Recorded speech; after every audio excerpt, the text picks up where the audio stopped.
So I need to do a little bit of a review because there are quite a few people who weren't here for the first two lectures. So I'm going to say something about what it is that I'm presenting. I've argued, maybe we can find it on here. I've argued about a particular view of how the mind comes into contact with the world in terms of a causal link that I refer to as a visual index or a FINST. And I've argued that early vision, that's the part of the visual system that is modular, contains a small number of reference pointers or indexes that I've been calling FINST. And what FINST refer to is what I have been calling things or visual objects. I did have a discussion last time about what it is that it's really referring to. And the view that I took is that visual indexes are for picking out real physical things in the world. But because it's a non-conceptual connection, it can't actually pick out things that are all and only physical objects, because that requires the concept physical object, which it doesn't have. Early vision is ignorant in that respect. So when I say that it's for picking out physical objects, I don't mean that there's a teleological justification for it. I mean that there's a generalization.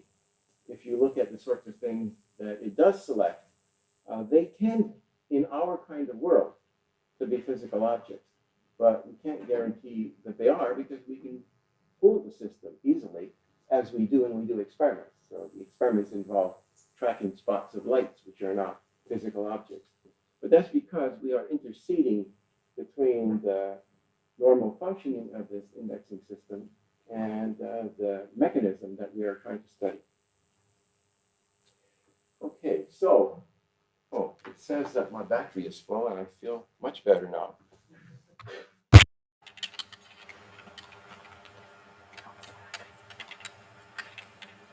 So here's what it looks like in a sketch. It's things in the world causally capture visual indexes. And the visual indexes that are captured are a mechanism for referring to a small number of things out there in the world, distal objects. It refers to those things in the usual sense of reference, but because it's a mechanism that operates without the benefit of concepts, the reference is established causally, and so I have to be a little circumspect in using the term object because it's not guaranteed to be an object. So, I've also said something that might sound a little contentious, that we perceive properties in the world as properties of indexed objects. So the only things that we encode about the world are properties of the objects that we've indexed. And this suggests that properties of only about 4 or 5 objects, the ones that are indexed, are encoded or conceptualized. Concepts or predicates that describe these objects may be stored in what I refer to as object files, an idea that comes from Kahneman and Pylyshyn. And these object files are linked to the objects that they point to by these FINST pointers. So that entails that the rest of the visual landscape is not conceptualized and therefore not available for thought. This view accounts both for the apparent paucity of encoded information in a visual scene and for how the binding problem is solved. Remember, the binding problem is one of the things that we talked about. The visual system has to provide information to the rest of cognition in a form such that it makes explicit the way that information is bundled in the world, which is that properties are bundled with the objects to which they belong. This is an issue that has been recognized in psychology for a while, but also has been recognized in philosophy. So Austin Clarke, for example, has been very concerned with the binding problem, as has Peter Strawson before him. So this view accounts for why it is. That there's relatively small amount of information from this dense visual scene that we experienced before us that becomes available for thought. And it's consistent with the findings about change blindness, and in fact about a lot of experiments showing that from each glimpse of the world, each fixation, you obtain very little information. Okay, according to David Irwin, the most that you get is about location of about 4 things in a scene. The rest of it, although it seems to be there phenomenologically, is not available. So, according to this story, locations in space are not indexed, and therefore they're not conceptualized. So the account says nothing about the non-conceptual representation of space itself, which is what I'm going to be talking about today. I mean, it might strike you as a very odd omission for a topic that makes much of the notion of non-conceptual representation. That's what our topic has been the last 2 lectures, non-conceptual representation.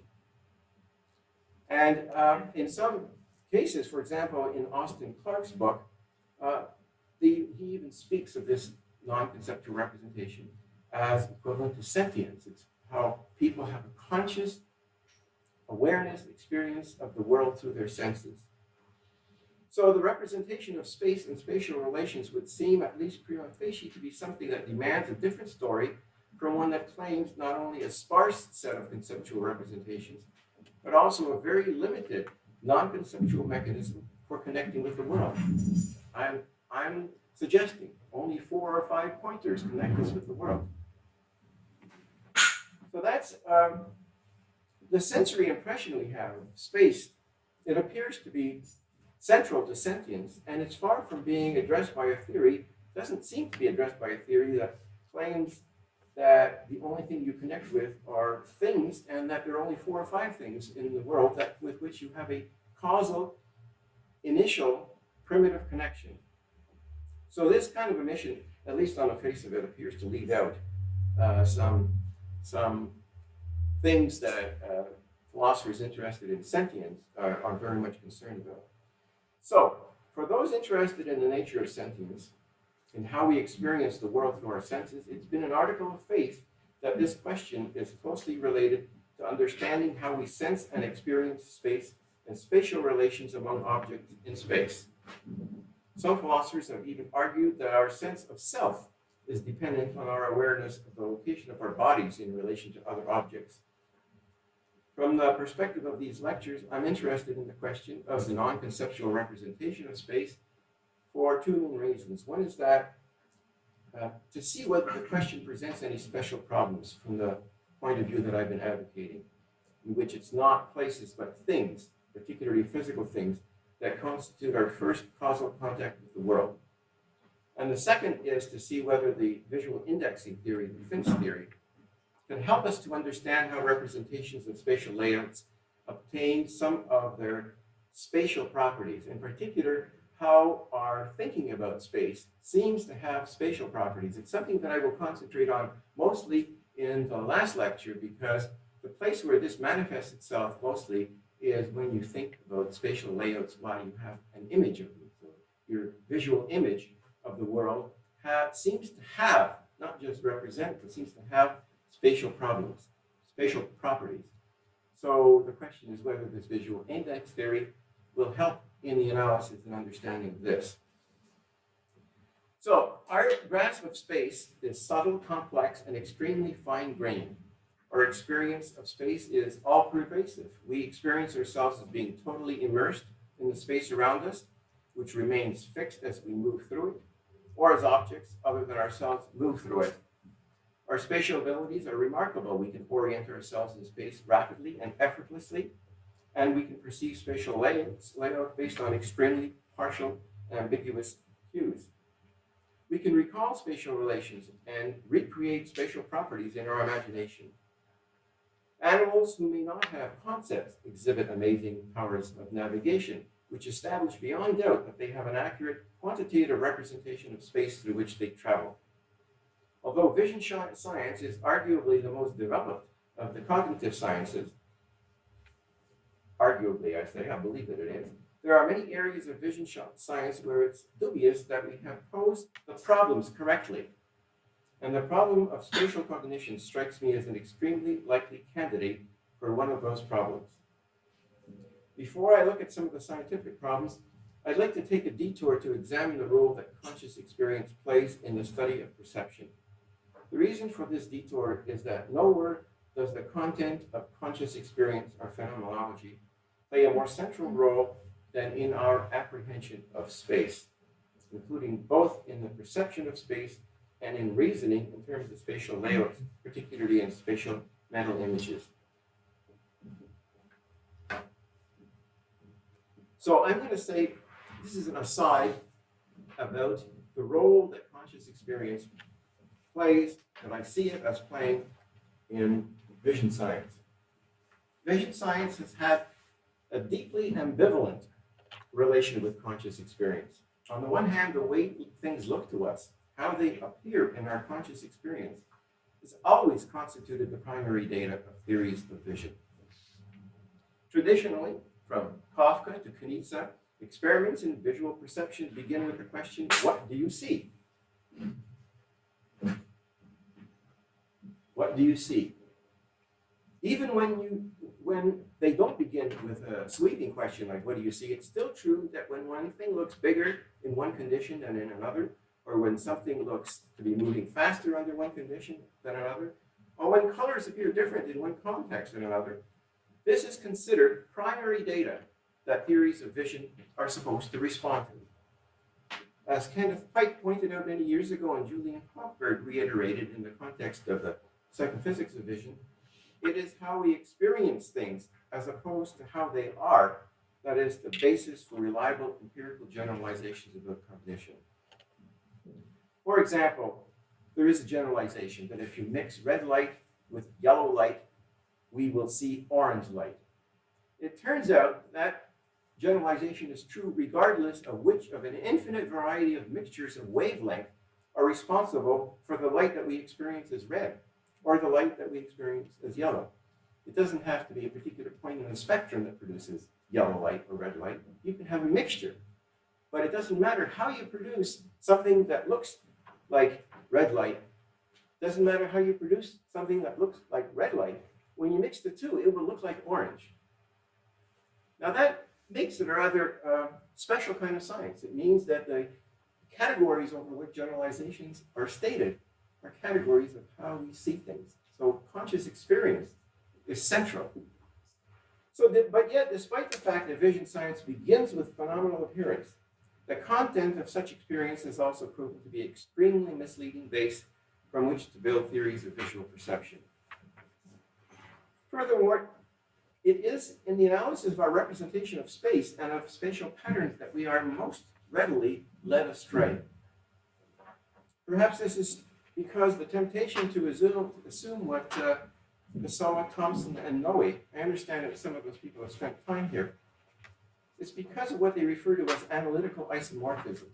The temptation to analytical isomorphism is particularly strong in the case of space. The analytical isomorphism is the doctrine that there must be an isomorphism between neural activity and how things appear in experience. It has led to the widespread belief that vision provides a dense manifold, a panoramic manifold of information about spatial structure and relations. It's a view that has been shown repeatedly to be untenable. It's very hard to escape that because that's what our experience is. Whenever one thinks of the role of phenomenology in vision science, and France is one place where people do have strong views about this question, I've begun to realize, it's clear that first, taken at face value, it can be extremely misleading. And secondly, theories that take conscious experience as their starting point have no place at all for the growing body of evidence of vision without awareness, including chain blindness, blind sight, intact visual motor control in the absence of recognition, and other sources of neuropsychological data. So we seem to be stuck between needing the data of visual experience and yet not being able to trust it as the basis for building theories. How are we to reconcile these differences? Well, there's no general solution to this problem. The question of how to interpret a particular type of observation can only be resolved as we develop broader generalizations and build more successful theories. The situation we're in vision science is very similar to that which linguistics has been in during the last 60 years. intuitions of grammatical structure led early linguistics astray by focusing on surface phenomena. But as generative linguistics became better able to capture a wide range of generalizations, it found itself relying more rather than less on linguistic intuitions. What changed is that the use of the intuitions was now under the control of an evolving theory. Even such general questions as whether a particular intuitive judgment is relevant to linguistics became conditioned by the theory itself. So take the famous Chomsky sentence, colorless green ideas sleep furiously. That produced a lot of argument when it was first introduced because it's not intuitively obvious whether something is a grammatical fact or a fact about acceptability. I gotta find my way back here. Give me a moment. Boy, so we went back a long way. Here we are, talking about where we stand and the problem of non-conceptual experience of space. This is what I'm going to be talking about now. So as broader general principles are formulated, they'll be able to direct us in the interpretation of evidence from conscious experience. So here's an example I came across not long ago. Generalizations from vision science will help us to decide whether the following observation, whether the following fact is a fact that we can build into a theory, whether it's theory relevant fact. So here is this is the example of how things look. This is a sketch of how you build an Ames room. I'm sure you must have heard of an Ames room. It's a highly distorted room that you look at from a fixed point. When you look at it inside, it looks like a rectangular room, except that things look much larger on one side than they do on the other. So what Wittreich found was that if you have people walk across this room from side to side, they appear to shrink or expand in size. This is the normal observation. But what he found was that if you took a guy off the street and showed him his wife walking across the street, across this room, or you took a woman and showed her husband walking across the room, they would not see their spouse as changing in size, or so they would claim. But we have reasons to doubt that this is what is actually happening because the generalization that things change in their apparent size supervenes over the observation that surely you know your spouse well enough that you know that they haven't shrunk. And so that in fact is what's governing the apparent size, or at least it's governing the reports of the apparent size. So the question is whether observations about how things look are subject to cognitive control. That's not an easy question. It's the question that's related to how you use the phenomenal experience in the context of building theories. There are times when you want to say that the way things appear can be distorted by what your expectations are. And I say that despite the fact that I believe very deeply in the modularity of vision. But there's an issue about not just how things appear, but how you report them to appear. Not just to other people, but even to yourself. You stand there seeing this person apparently shrinking, knowing that there's somebody familiar and it looks like somebody that you know, and you are faced with the problem of how to interpret this. And I believe that under those conditions, the report, even to yourself, is cognitively penetrable. Now, we don't know, there's no hard and fast rule about how to sort out these differences, although there was a period of time where we thought we had our hands on a good methodological tool, and it turns out to be an extremely valuable tool, and that is a statistical method for separating out your response biases, your response criteria, from how things are actually received by the perceptual system. That's the signal defectability theory, and the measure of D prime, which does, under certain conditions, although not always, separate the effects of responses from the effects of the actual perceptual system, the detection system, as it's called. Now, the other place where one's visual experience is very deceptive is our experience reveals a stable panoramic layout of things located in world coordinates. It reveals a space densely populated. Sometimes there are objects, and sometimes they're just empty, but there are still places.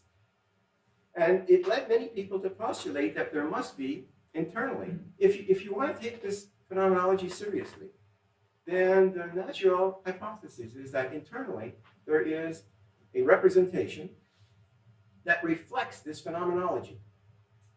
After all, this is the logical move in the representational theory of mind. If you have some phenomena that appears in some contexts, even if it doesn't appear in all contexts, if it appears, then there must be some underlying representation.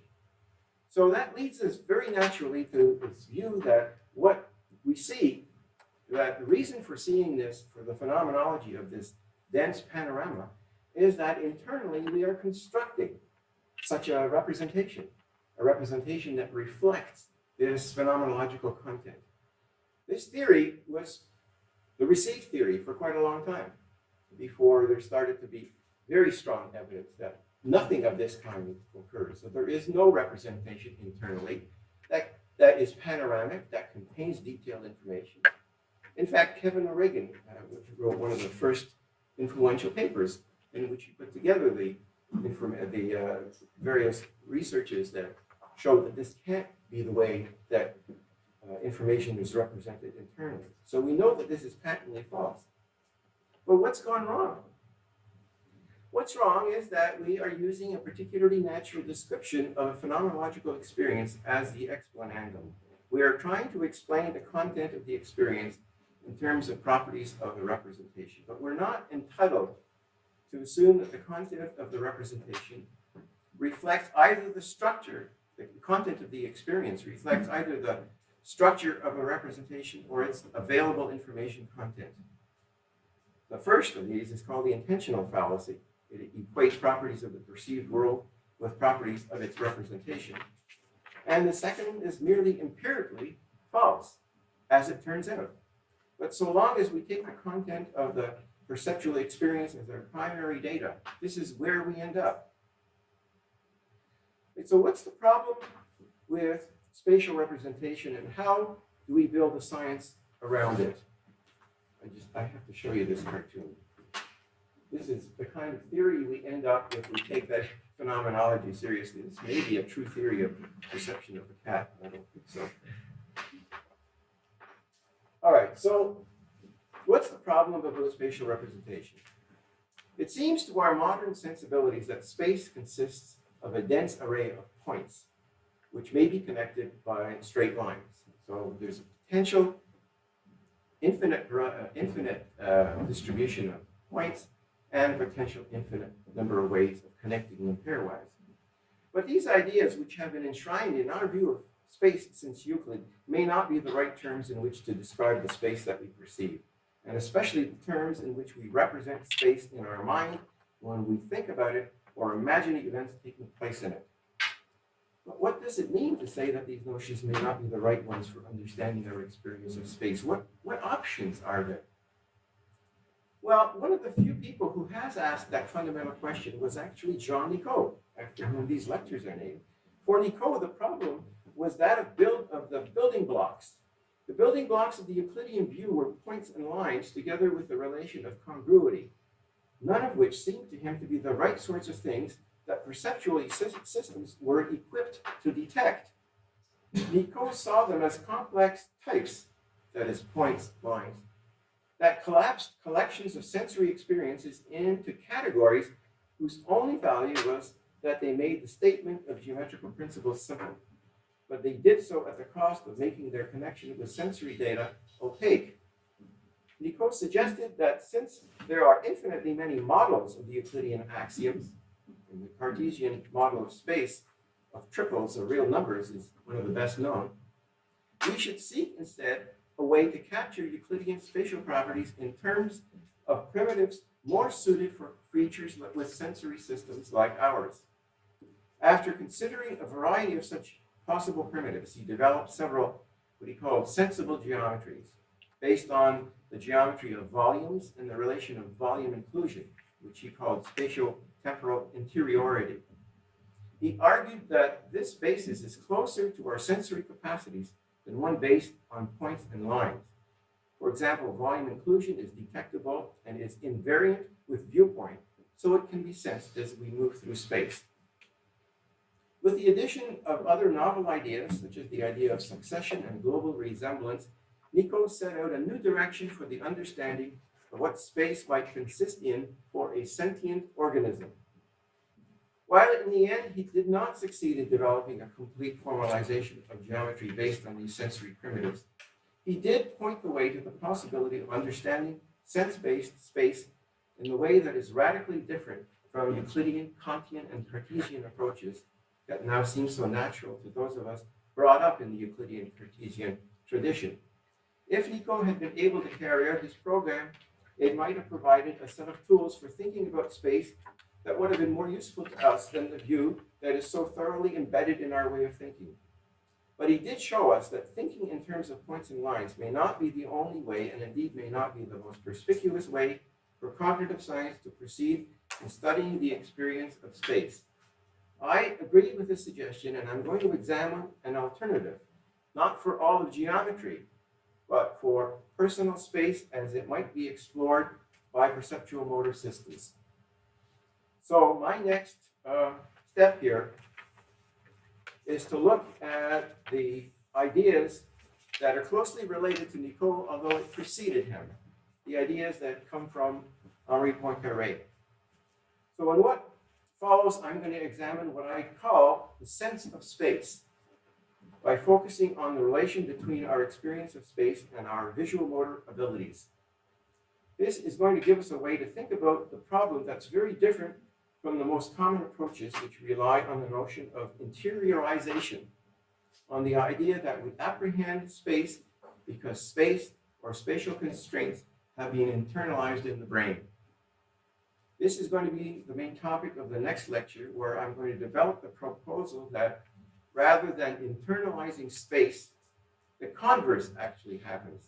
The mind actually externalizes space by projecting spatial concepts onto the perceived world using the tools that I've developed in the last two lectures, that is, using non-conceptual motor and proprioception-based capacity based on indexes. This is the generalization of indexes from visual indexes to indexes that point into motor space and proprioceptive space. But for the present purposes, let me begin with some ideas from Poincaré. I'm going to go into these with a little bit more detail than we actually need, because I want to give you a flavor of what Poincaré was trying to do, because this project is the project that I see myself engaged in. In one of Poincaré's last essays, written almost a century ago, he describes how a three-dimensional impression of space might arise in a sentient organism, confronted with information, as we are, in many forms, many modalities, and potentially in many dimensions. So I'm going to use his terminology right now, but I'm going to back off from that because this isn't how we talk about it these days.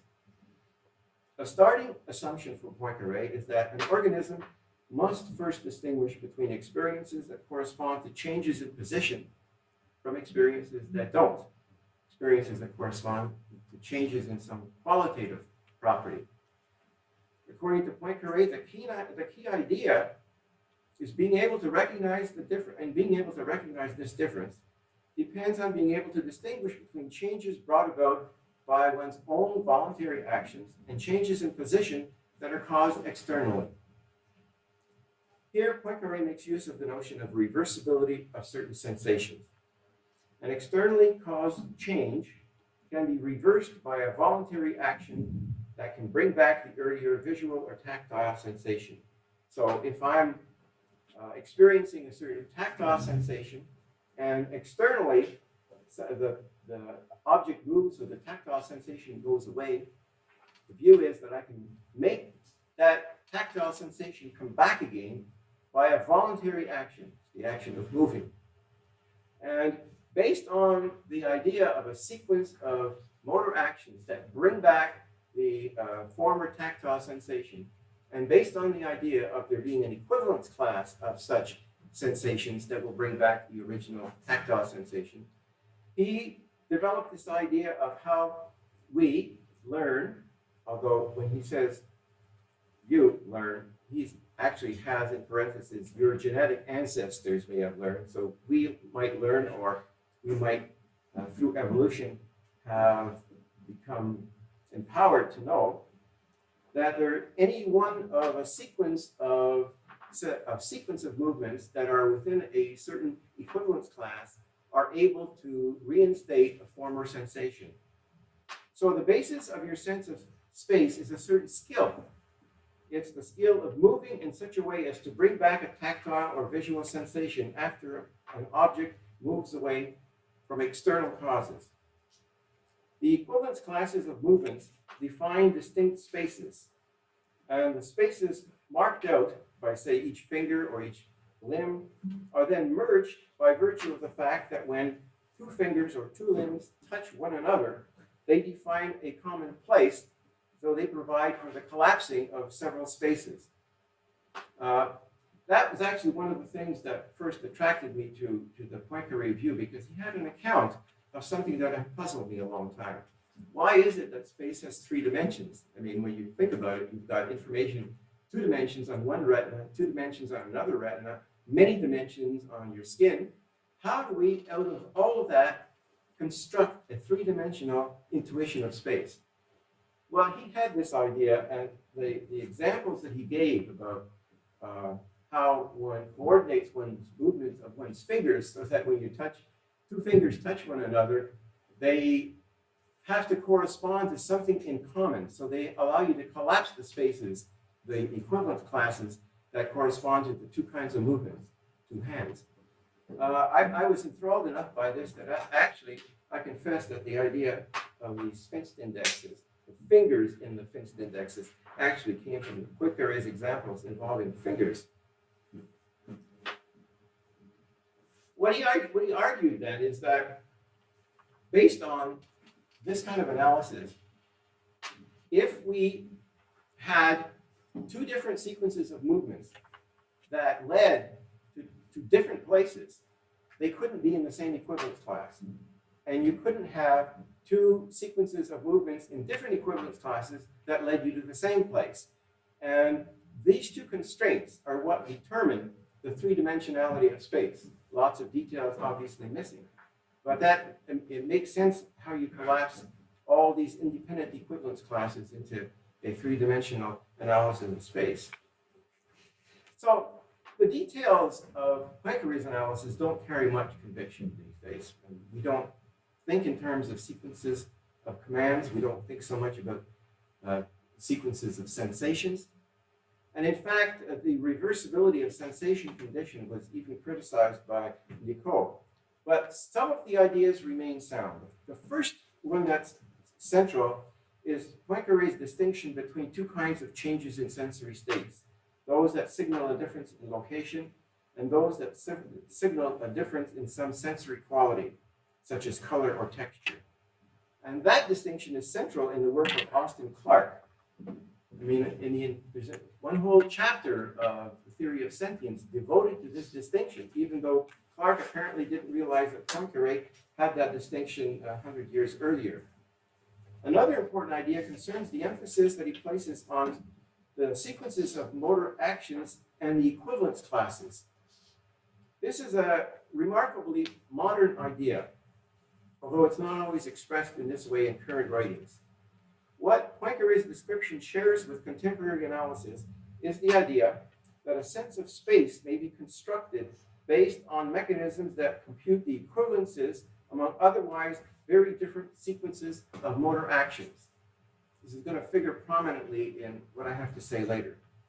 Computing the mappings between representations of positions of limbs, sensors, and other movable parts of the body is arguably one of the most general and perhaps the best understood functions of the brain.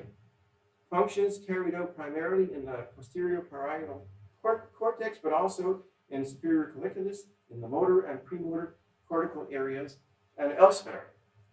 there's a name for this transformation. In fact, there are even neural networks that compute it. It's called coordinate transformation. And it's going to play a major role in what I have to say today, and also in this notion of sense of space, which is going to be central to my next lecture. Computing a representation of one position given a representation of a different position is what's referred to as a coordinate transformation. The coordinate transformation is a function from a representation of an orientation of an articulated body part. It could be an arm, leg, it could be an eye in its orbit, but the representation of the orientation of one body part to the representation of a body part in a different orientation or relative to a different frame of reference is called a coordinate transformation. It also applies to computing a representation of the orientation of different body parts or to a representation within the reference frame of one modality to a corresponding representation of the reference frame in another modality. The relevant representation of limbs in these cases is typically expressed within a framework that is local to the parts of the body in question, such as the states of the muscles that control the movements, or more generally, the joint angles, the angles of the joints between parts of the body that are movable. And sometimes it is a reference to the locations of endpoints relative to the body. The relevant representations of sensory inputs may be similarly be in a proximal coordinates system, such as positions on the retina or on the basilar membrane. The importance of the ideas to the present context relates to the theme of non-conceptual contact between mind and world. In particular, since I have been arguing that this contact does not begin with the selection of a spatial-temporal region, I need to say how places in space can be specified for purposes of motor actions, and indeed whether places are ever represented as such. Last week I discussed problems with the traditional view that our first non-conceptual or causal contact with the world occurs through the detection of features at locations. The idea that comes from Strawson's feature placing language. What I want to do now is suggest that the apparent function of spatial selection might be achieved using coordinate transformation function without any actual selection of places specified in a unitary global frame of reference. So this is what I'm leading up to. It might, I could just do an aside more informally before I come back to my notes. One might think that you have to be able to select a place in space because after all, one of the things I can do is I can put my finger up here, I can close my eyes, and I can move a finger from the other hand to touch that. So how can I do that unless I encode where this finger was located in space? But my claim is that you don't have to have a coordinate for the location of something in empty space in order to be able to do that if you have this facility called coordinate transformation.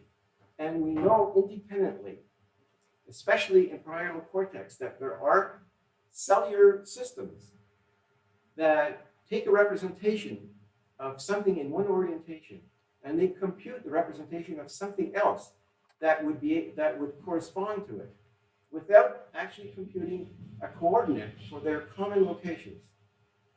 So I'm going to go back to the way I've laid it out in the notes, and we'll see if I can make that any clearer. So there are a number of reasons to resist the idea that we have a non-conceptual representation of locations in space. For a start, there are a very large number of distinct frames of reference. Many of them are required just because of the way in which the sensory information is initially presented. The visual system, for example, receives information in an eye-centered frame of reference.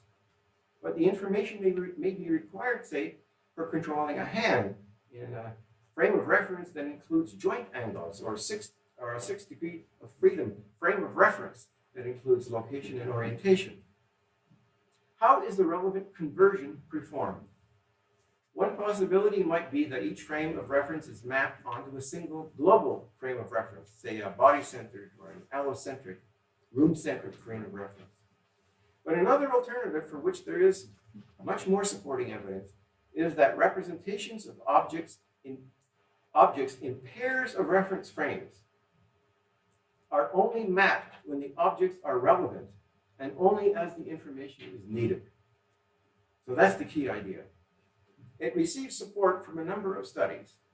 There's a study, for example, by Enrique, Clyer, Smith, Lowry, and Crawford. They studied an open loop pointing task under conditions in which subjects either kept their eyes fixated or performed a saccade to a peripheral location. They found that pointing errors were highly correlated with ocular fixations and not with head orientation. What they concluded is just about what I said before, but I'll quote it to you. A conversion on demand model of visual motor control in which multiple visual targets are stored and rotated within the ocular-centric frame, whereas only a selected few targets are transformed into head or body-centered frames of motor execution. So on the retina, we've got the locations of a large number of objects, but when it comes to issuing motor commands, there's a small number of them, and they are transformed from one coordinate system to another when they are needed. The idea that there is a very large number of different frames of reference for spatial phenomena will not come as a surprise to this audience, since a great deal of the work on multisensory motor coordination has been done in France, particularly in Lyon, Marseille, and Paris by researchers like Marc Jeanrod and Pylyshyn, Alain Berthoz, and Jacques Payard, whose work on deafferented patients is particularly relevant to this discussion, although I don't have time to raise it. The most famous distinction between types of frames of reference is the distinction between ventral and dorsal visual system, introduced about 30 years ago by David Engel and developed further by Ungerleider and Mishkin. And it was illustrated most dramatically, most famously, by the study of the patient DF by David Milner and my good friend Mel Gooddale. DF is a seriously impaired visual agnostics who, despite her inability to recognize the simplest visual patterns, managed visual motor coordination at near normal performance levels. Such findings show that even within one modality, different functions, in this case motor control versus object recognition, may involve distinct frames of reference. These include at least the ventral system, which uses a relatively local frame of reference and represents primarily qualitative rather than metric information, and the dorsal system, which uses a body-centered frame of reference and represents relatively precise spatial magnitudes. The use of multiple frames of reference is also illustrated in cases of visual neglect, a deficit in attention due to damage in parietal cortex, in which patients fail to notice or respond to objects in half of their visual field. Even so clear a spatial deficit appears to show the many different frames of reference that may be involved. So the deficit appears sometimes in retinal-centered coordinates, body-centered coordinates, environment-centered frames of reference, and it can be different frames of reference depending on whether the object is close by or far away. So there's reason to believe that there's a whole nesting of different coordinate systems.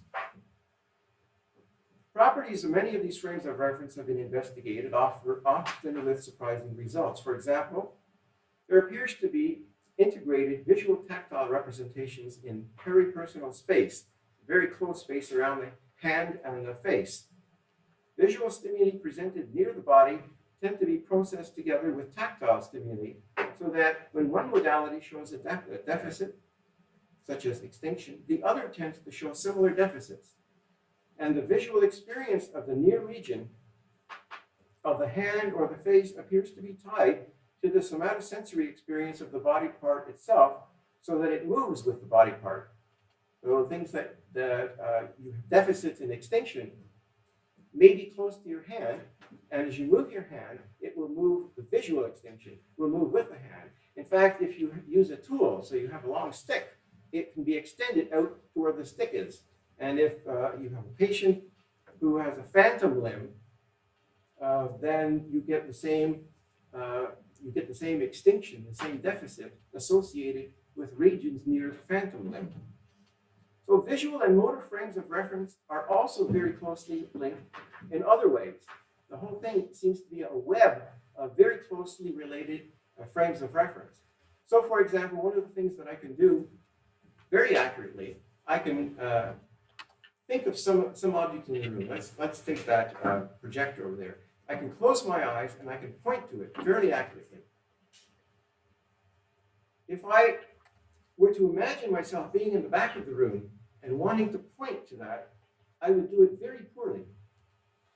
So I can't transfer this ability to point to an imagined location.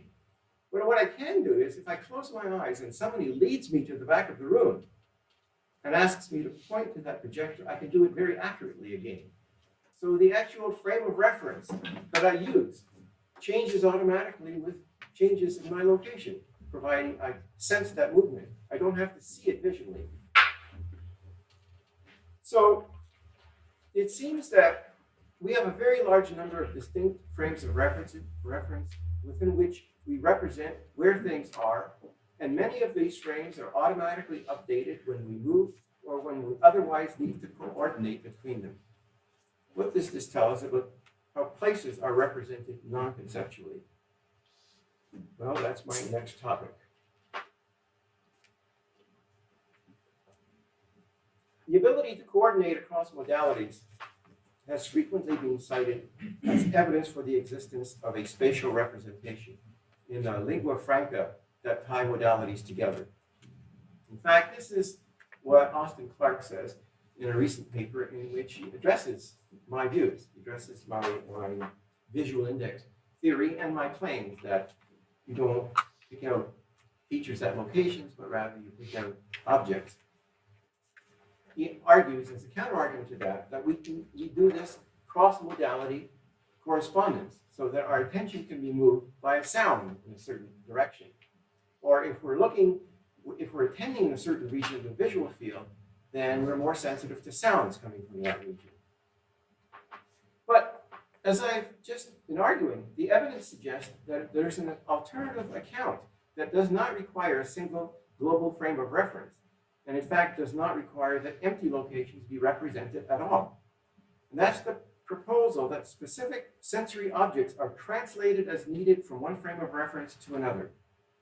A large number of brain centers have been already identified that appear to specialize in computing coordinate transformations. There's a very nice review paper by Gapestel on that. And there are also a number of neural models of how this can be done. It turns out to be one of the functions that neural nets are actually quite suited for, transforming coordinates. In regular computers, we do that by matrix multiplication. Also very efficient to do coordinate transformation. But it can be done in parallel with neural nets. It also makes sense to avoid postulating a single allocentric framework, since the origin and coordinates of that framework are not given in sense experience. Central fixed coordinate isn't given. And we don't need a unitary representation of space in order to deal with objects that are located at certain places, so long as we can coordinate among the various frames of reference from which we do receive direct information through the senses. This idea is very much in the spirit of Poincaré's proposal, since implicit in his story was the assumption that people, or as he put it, our genetic ancestors, have learned the equivalent sets of sequences of motor commands or proprioceptive sensations. Thus, the study of visual motor coordination further supports the claim that I made in the last lecture, that is, that there is no non-conceptual selection or representation of empty places, and that cross-modal coordination is most readily accounted for in terms of coordinate transformations carried out between local sensory representations. While such representations do carry information about various magnitudes, for example, they carry information about joint angles, they carry it in a form that is specific to the frame of reference in which it originates. This was a point I tried to make last time. It requires more technical development than I've been able to give it. But according to the terminology that I've been using, I suggested in the last lecture, this constitutes a special form of representation, or maybe even quasi-representation. I refer to this as analog. I also made the point that what makes something an analog representation is something on which there isn't any consensus. In fact, there's a lot of confusion about it. But the two most coherent views about what makes something an analog representation are, in my view, the one that comes from David Lewis, who ties analog representation to the use of basic physical magnitudes to represent magnitudes. And the other one is one that my friend Jerry Fodor is currently developing in a paper that's not published yet, in which he says that what makes something an analog representation is that it does not have a canonical decomposition into constituents the way a linguistic or a symbolic system does. So that every part of an analog representation represents something, and there isn't a standard way of decomposing it. So for me, what makes something an analog is not that it's continuous, though that often is the case, but that it represents physical magnitudes in terms of other physical magnitudes, and therefore that it carries, that the information it carries is specific to the mechanism in which it occurs. It generally can't be conceptualized or used to solve the binding problem. Such forms of information are more closely related to how information is carried by thermostats, by planetary systems, and by simple one-cell organisms than how it's carried in clear cases of representations, like computer data structures or the mind. So where does this leave us on the matter of spatial experience? I've said very little about the conscious experience of space, the phenomenology of seeing a spatial layout. I believe that descriptions such as Christopher Peacock's scenario content are probably correct. Our experience of space is very fine-grained, richly textured, and wholly fits our entire conscious vista. But it's also not true of our conceptualization of it. This, as many experiments have shown, is surprisingly sparse, partial, and abstract. Studies have repeatedly shown that very little information is retained between visual fixations. And our studies of the Finch mechanism, the experiments that I've talked about before, seem to show that among the information that is retained is information that allows us to move attention back to certain salient objects in the scene for further encoding. And that's exactly what indexes allow one to do. This ability is also consistent with the results of a number of experiments in other laboratories. I might just mention an experiment by Ballard, Hayhoe, and Cook. They have this experiment in which subjects are shown a collection of blocks in a certain pattern. They're shown a reservoir where there are resources, blocks just like the ones in that model configuration, and a workspace. And their task is to take blocks from the resource and to make a copy of the collection of colored blocks that were in the model. And what they found, very surprisingly, is that even though it would be very easy to memorize the configuration of blocks, people don't do that. What they do is they look at the model, they move their eyes, this is done by eye movement monitoring. They move their eyes over to where the resources are. They pick out one block, they move their eyes back to the model to check on the color of the block or the location of that block, and then they move the block to the place where they're building a copy. So they prefer to go back and forth between the model and what they're building than to memorize the model that they're copying. But notice that, this is an interesting fact about how cheap eye movements are compared to memory costs.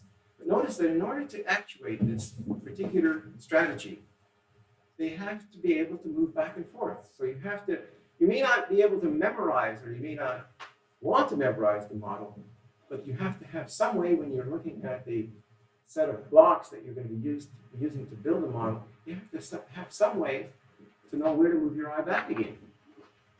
So you have to have at least an index into the model, an index into the resources, and an index into the place where you're building the copy.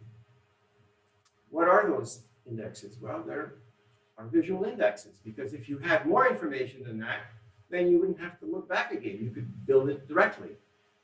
So what you've got instead of the memorization of what the model is like is a mechanism that allows you to access the information when you need it.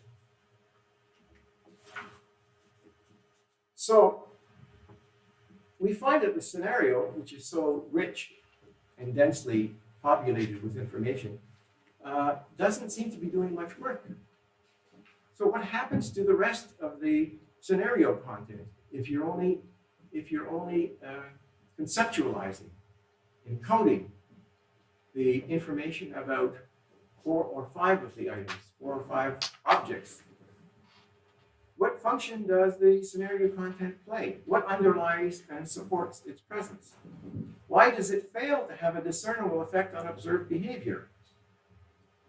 The thesis of supervenience, which is universally accepted in cognitive science, and which is weaker than the notion of analytic isomorphism that I cited earlier, insists that every experiential distinction must be mirrored by some formal or physical properties in the brain.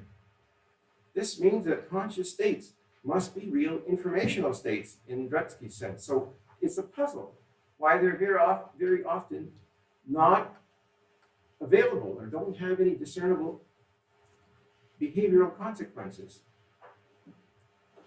So if our visual experience is of a panoramic view of the world, then why do we appear to only have information about the small part of it that we've conceptualized? Location of 4 or 5 things.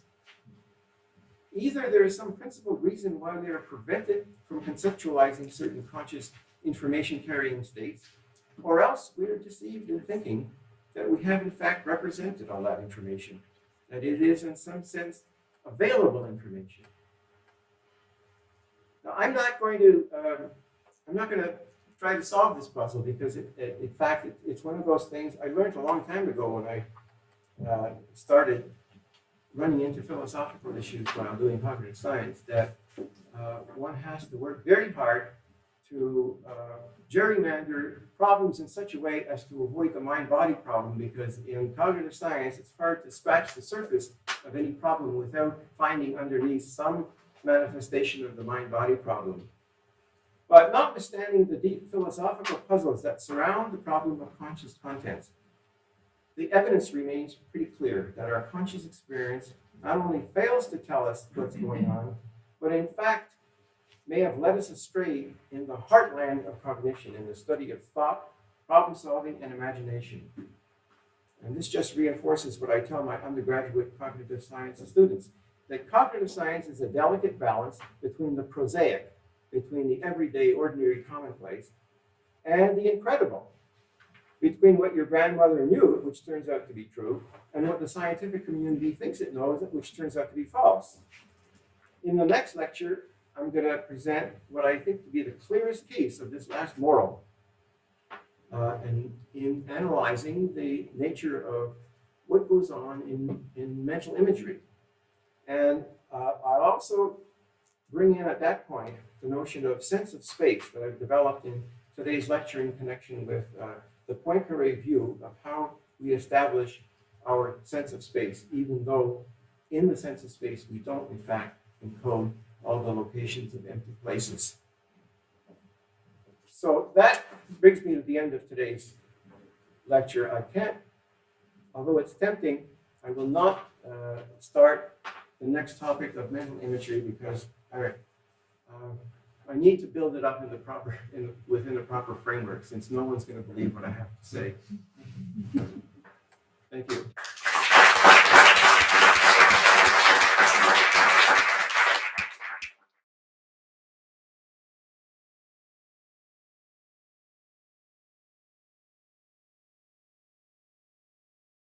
Because they have this representation, they can figure out some things that fix the reference of these representations, but at the same time, they seem not to have an experience of this. No, I was certainly not suggesting that all informational states are conscious. In fact, I mean, if there's anything that we've learned in the past 50 years, is that most of them aren't. I was going the other way. If something is if you are conscious of a distinction, if there's a conscious distinction you're able to make, then either it represents 2 different informational states And then there's a puzzle of why that distinction isn't being used, or else we're just being deceived that we don't actually have these two functionally different states. We somehow come to have these false beliefs about our phenomenology. But the other way around, you're absolutely right. I mean, I often, when I'm talking to my philosopher friends, in philosophy, the notion of a conscious state is really primary, and the great concentration is put into experiential states. What I try to tell them is that over the last 50 years of what we now call cognitive science, what used to be called information processing psychology, the one thing we've discovered is that informational states that are not conscious are pretty much like the ones that are conscious, except you're not conscious of them. So if we don't make a distinction between conscious states and unconscious states, we find that we can build, we can find uniform principles. We can build our theories that way. Computational theories these days don't label some of the states to be conscious and some of them to be non-conscious. They're just assumed to all be the same sorts of representational states.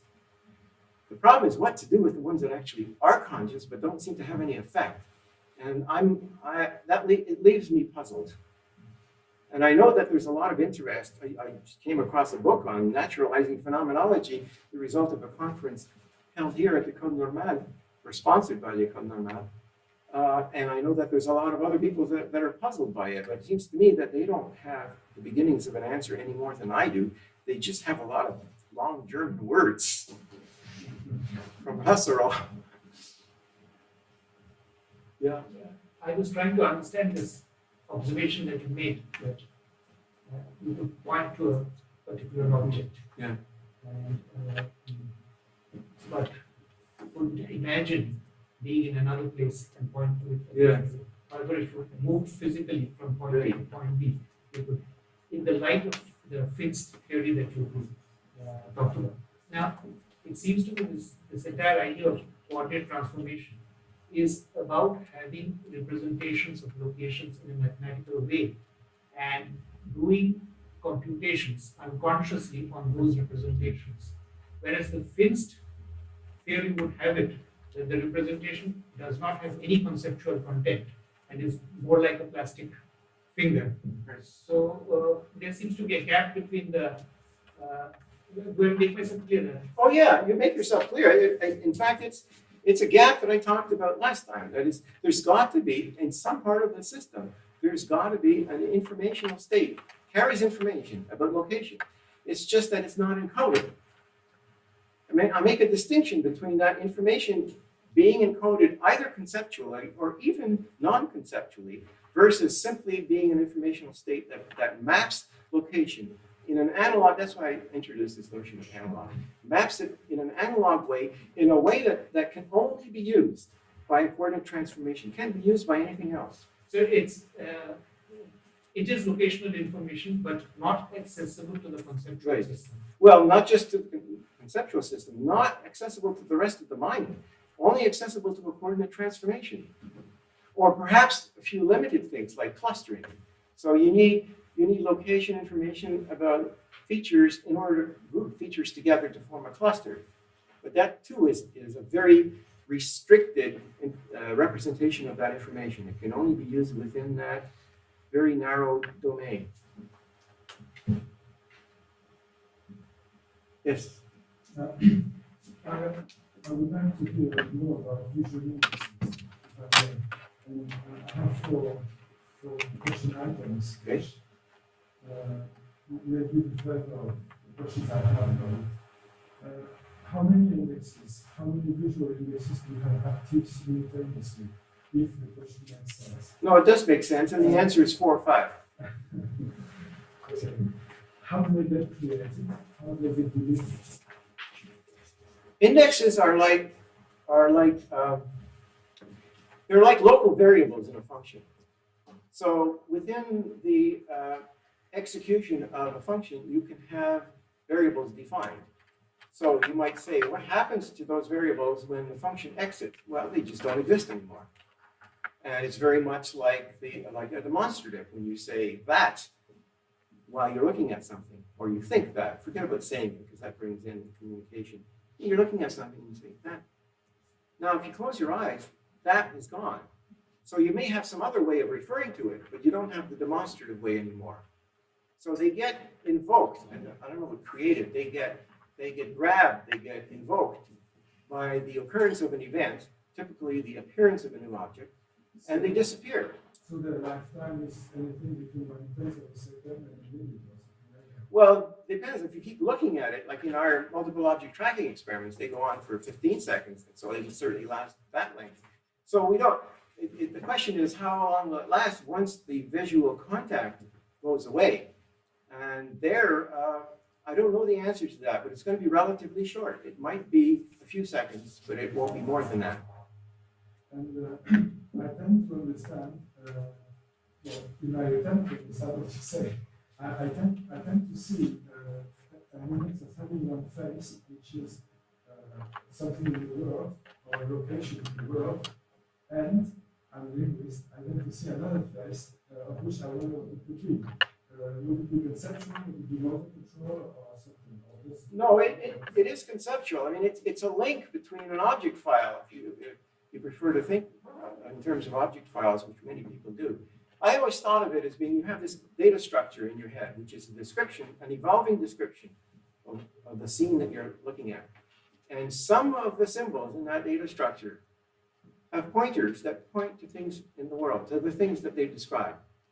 And the whole data structure describes the scene, but only a small number, like 4 or 5, actually refer directly to the things that they're symbols of. And those are concepts. So it is, as Pierre Jacob said on the first lecture, they have a face of concepts. Because on the one hand, they could form part of reasoning, and on the other hand, they have a causal connection to what they refer to. But they don't have the general conceptual properties. They just have the property that they can enter into a thought such as that. Mm-hmm. I was thinking about some experiments done on congenitally blind children who the first time they're presented with some sort of tactile representation of a map of their environment. They really grasp what they should do to go find an object that's already written on the map, which way to go and things like that. So they're doing some sort of translation or something. But it's some sort of conscious thing. Is it an illusion or is it a mistake to think that they're doing something that's they sort of a conscious relation between this representation on the table in front of them and the space around them in the room? Does that require us to posit that they have some sort of neutral representation of space? Or are they Sure. painting accordingly? No, perhaps surprisingly, almost all experiments done with spatial cognition, and that includes all the experiments on mental imagery, mental rotation, all those experiments can be duplicated exactly with blind people.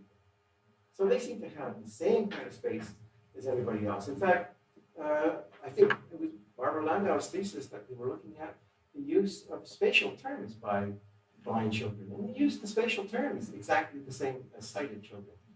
So, and presumably they don't have the conscious experience of seeing. They have some other conscious experience, but it's functionally equivalent. They can't discern colors, I presume. But does that suggest that consciousness is crucial to their behavior? Well, it suggests that it's irrelevant because they don't have the same conscious experience and they have all the same They have functions. some, are you denying that they have any conscious? No, I don't deny it. What enables them to solve that task? Well, but what enables them to solve the task is this ability that they have, which may or may not be related to how they experience it consciously.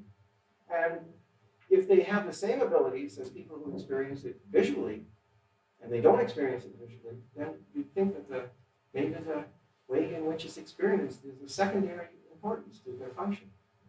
But I'm asking whether the fact that they experience it consciously is crucial to explaining how they solve the task, whether they experience it the same way or in a different way. I have never seen an example where the detailed description of the qualitative conscious experience made a difference to the explanation. How would you explain how they solve the task instantaneously without any previous experience? Do they already have the coordinate system between this map, which might have one scale or another, the translation system, and the things around them in the room that are there at a real distance from them? Well, whatever your theory of how they represent things spatially will work, whether or not they have an experience to go along with it. I don't have a theory of how anyone can represent things spatially because I think the facts aren't very clear.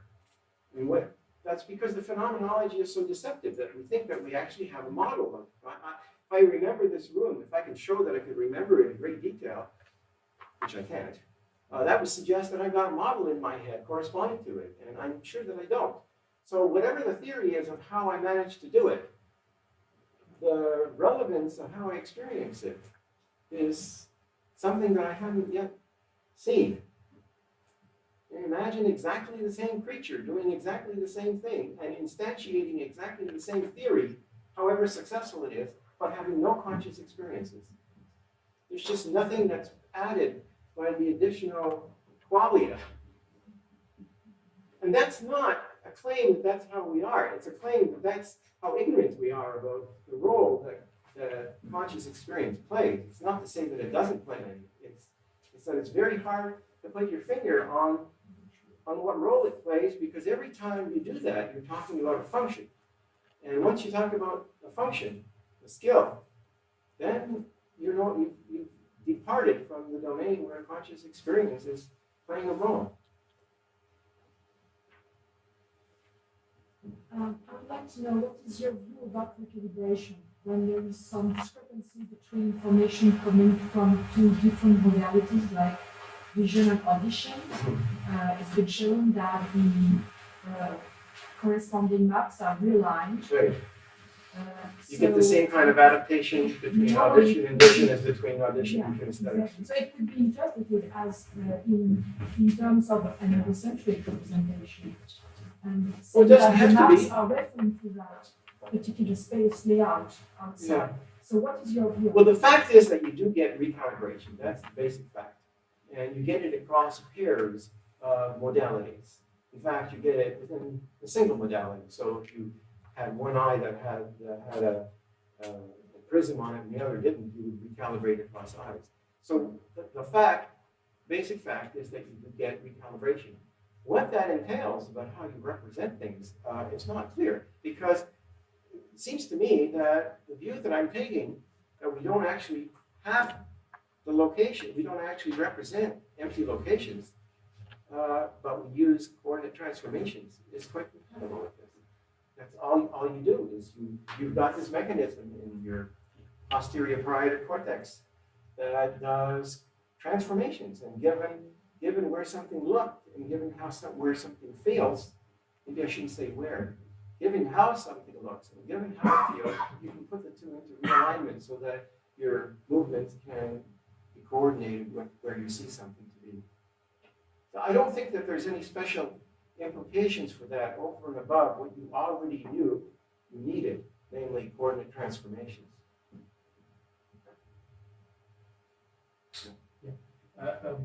I like very much on the one hand your criticism need of internal spatial representation for explaining some kind of spatial properties on the one hand, but on the other hand, I'm quite surprised to see that spatial locations reappear, even if not at the level of, say, phenomenal experience of space, but as was said before, at the level of coordinate transformation. It's at the level of local frames of reference that have to encode spatial relations.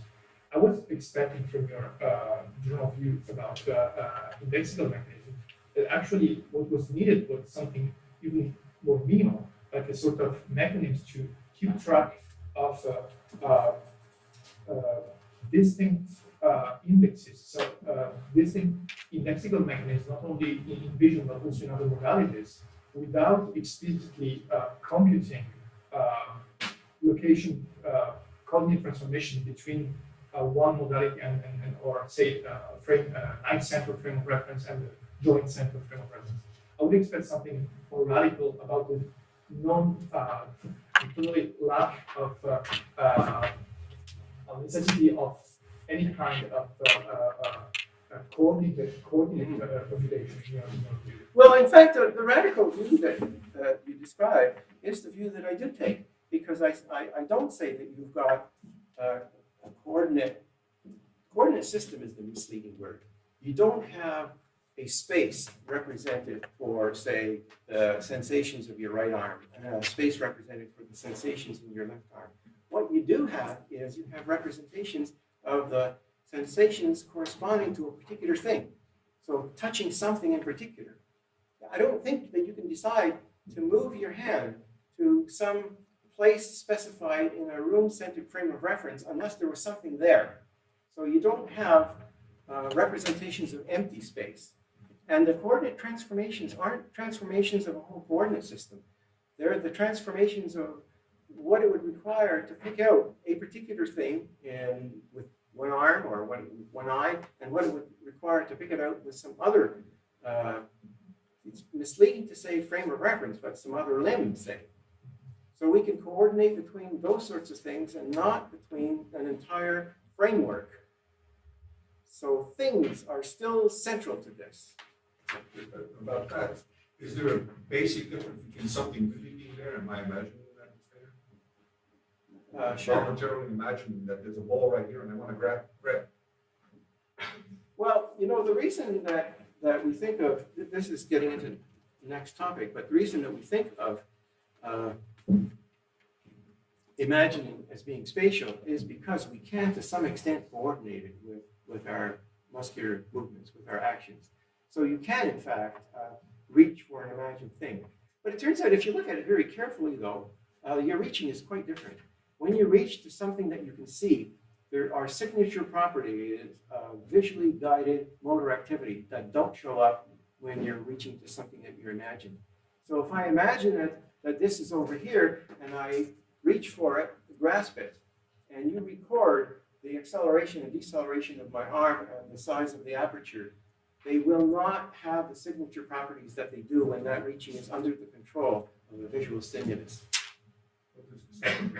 Well, they have to do with how wide you open it in relation to the thing that you're grasping. They have to do with where the maximum acceleration of your arm movement is.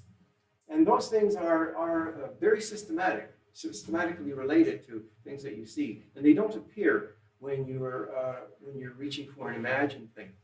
But the fact that you can reach roughly in that direction shows you that there is something about your imagined representation that coordinates with things in real space. And so that's the puzzle that we're going to have to deal with.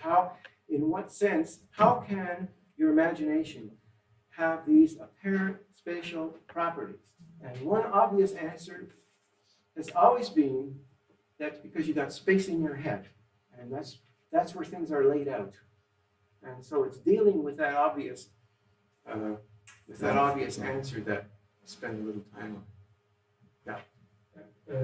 At some point, I think you suggested that when a visual index is drawn, it might be that the associated object file is empty and then eventually fills up with information. But given what you said in your lecture, then maybe I misunderstood something, but would not it be more accurate to say that the object files always contain some information, some knowledge? I mean, at least the practical knowledge of how you, for instance, the attention can move to the indexed object, because presumably you can't have a visual index without having the practical ability to move your attention to the indexed object if you need to. So there's always some, not spatial information, but information about how to reach the object. Well, I think that there are levels of description here that we should respect. So I think that what indexes allow you to do is they allow you to bind the argument of the function. So if it's a function of two variables, x and y, you can bind x to one thing, y to the other thing. That function could be the function move attention. And all you would need to bind that is to have an index that, supposing the function is move, And the first argument is from location, and the second argument is a to location. So if you've got two indexes, it will allow you to move attention from the first one to the second one. Okay, and that would be all you need at the level of the cognitive functions. But of course, that has to be implemented in some kind of a machine. So the architecture of the machine has to have the capacity to execute that function. And in order to execute it, there has to be somewhere some representation of location. But it doesn't have to be a representation that can be used by the function itself. So you may or may not have a function, distance, x, y, or you might. That's a separate empirical question. But in order to calculate the distance from x to y, you will have to do the very primitive thing, which is to assign x to something and assign y to something else. And at that level, there is no need for any further representation. But for the actual implementation, there will have to be. What seems to me very interesting in your account is sort of coherency between perception of space, or sort of cognitive space, and modern physical mathematics. What I mean that what you're talking about resembles, at least, and I must check the details, of course, much more, say, the idea of Riemannian manifold than Euclidean or Cartesian space you mentioned, because at least superficially it seems like this. We have local systems with sort of local coordinates and certain way to connect them. And I guess, say, Poincaré was conscious about the fact that he made his studies, and also Helmholtz, when he started this sort of research, he also made from my point of view, it is very important hints on foundational geometry. And actually, my question is, what is your view about relevance of study you are doing, or relationship with the foundation of mathematics, foundation of geometry? Well, I'm trying to build up some of the capacities we know that cognition and perception will have to have by postulating the minimal mechanism that we can get away with. And that's why this indexing comes in. I think of indexing as actually a very minimal system. All it allows you to do is to pick out some things. Now, out of that, there is the exercise of trying to build something more sophisticated and something that is conceptual. So our conceptualization is much richer than this. We have a conceptualization that includes geometry. I don't know whether it includes non-Euclidean geometries or whether it's Euclidean, but certainly locally, all these geometries are locally Euclidean anyway, if you're looking in a very small locality. But there is the problem, the types of problems that I haven't considered, which is if you take these basic capabilities, indexing capabilities, what can you build out of them, and what additional properties do you have to postulate in the cognitive architecture in order to build up the kinds of things that we can do? And among the things that we can do is a very sophisticated navigation. So we can do dead reckoning. Animals can do dead reckoning. They can navigate through a complicated environment. To some extent, they use information recollection about particular milestones. So they remember properties of things. But they have to also put that into correspondence with more primitive abilities. I don't know how to build up such a thing, but that would be a project. It would be, what's the minimal thing that you have to hypothesize is in the cognitive architecture? How do you take that minimal one and build up the next more complicated thing that we have good, robust evidence for? But I haven't done that. The idea of cognitive architecture has always been behind this, and it's a separate topic, but if one is to take the computational view of mind seriously, and I do, then you have to have a notion of strong equivalence. That is, it has to be meaningful to say what algorithm is a person actually executing in a particular instance. If it makes sense to ask that question, then that presupposes that you have an architecture in mind, because an algorithm is always specified relative to an architecture. The algorithm consists of a sequence of operations, and you're assuming that the cognitive architecture has those basic operations. So my view from the earliest interest, in fact, the first book, Computation and Cognition, is really a treatise about the importance of cognitive architecture, even though at that time I didn't have these views about perceptual architecture, but I think it being part of the same project. Does the finger theory have something to do with a problem of consciousness? How is it that we are conscious of something? Yeah, I don't know how to make it fit with conscious, except for, I mean, there are certain superficialities. There's a limited number of things of which you are conscious, and I suppose they're the things that you have indexed. But allegedly, I mean, the people who are interested in phenomenology are also interested in fringe consciousness, and I don't know what to say about that. It's that doesn't have any room in indexing theory. You mentioned two principles, one isomorphism and another one supervenience. Yeah. And you can talk more about how you state this principle of supervenience, whether you reject it, and what consideration in isomorphism and what you call the intentional fallacy. Yeah. The first term, analytic isomorphism, comes from Eva Thompson and Alvin Noe and Pessoa. And that, I think that's just a name for a type of isomorphism that people have assumed that is too strong. It's the assumption that if you have an experiential difference, then there must be a locus in the brain where there is a physiological difference corresponding to it. And there's no logical necessity for that. I mean, it's possible that there isn't a single locus. It's possible that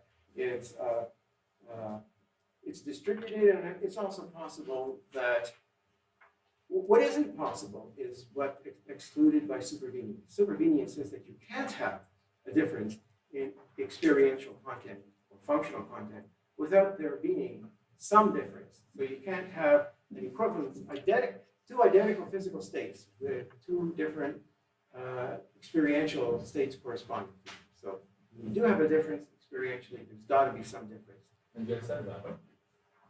You accept it. Yeah, oh yeah.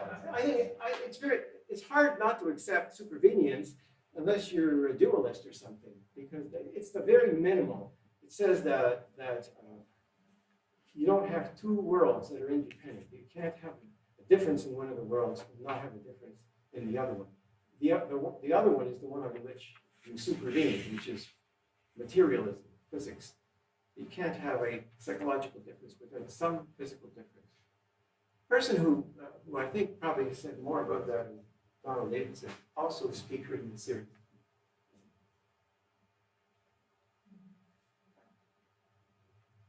But you can't, beyond supervenience, which is a very weak requirement that I think we have to accept if we're materialists. You can believe in much stronger versions of that. You can believe in structural isomorphism, so that when you see a square, there's something square in your hand. That's going a little too far, but it's, on the other hand, it's very popular too. And then there's this intermediate one that Thompson talks about as being analytical isomorphism. There being a locus at which there is a difference.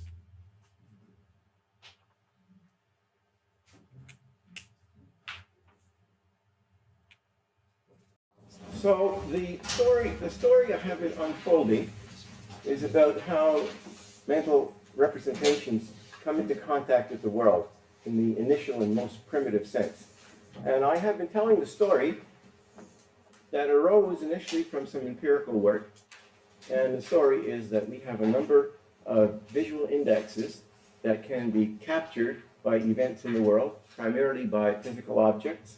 But I circumscribe that because we can't guarantee they're physical objects since the contact is non-conceptual. So it's whatever causes indexes to be captured.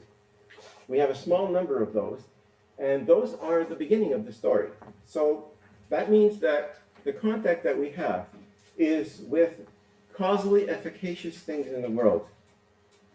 I gave you in the first lecture some experimental examples of where that mechanism manifests itself, chiefly with multiple object tracking, but other sorts of experiments as well. In the second lecture, we discussed how this is related to attention. It's related to, but not exactly the same, because attention is primarily single focus, focal attention, whereas this simultaneously accesses a number of things, 4 or 5 things. Also, attention seems to move through intermediate space, although that's quite problematic. I gave you some reasons to think that even focal attention doesn't move through space, but goes from object to object. In the third lecture, I applied these ideas to the challenge of how we non-conceptually come in contact with space, how we represent space non-conceptually. There I raised the term that I got from Christopher Peacock of scenario content. And we asked the question, is it possible to understand how we make contact with space, with spatial relations, with this dense panorama that constitutes scenario content, with only the mechanism of visual indexes. So there was a story that unfolded, and the story had to do with the claim that we don't, in fact, have a representation that's as rich and fine-grained as scenario content. We may have the experience of it, but we don't have access to such information. But what we do have access to is the ability to do perceptual motor coordination across individual things in different modalities and in different frames of reference. And I argued that we can do that without having a unified representation of space, because we have this capacity called coordinate transformation. So a lot rested on coordinate transformation. The concept of a spatial sense rests on a skill rather than a representation of space in the Cartesian way. In fact, this is all very much closer to Poincaré than it is to Descartes.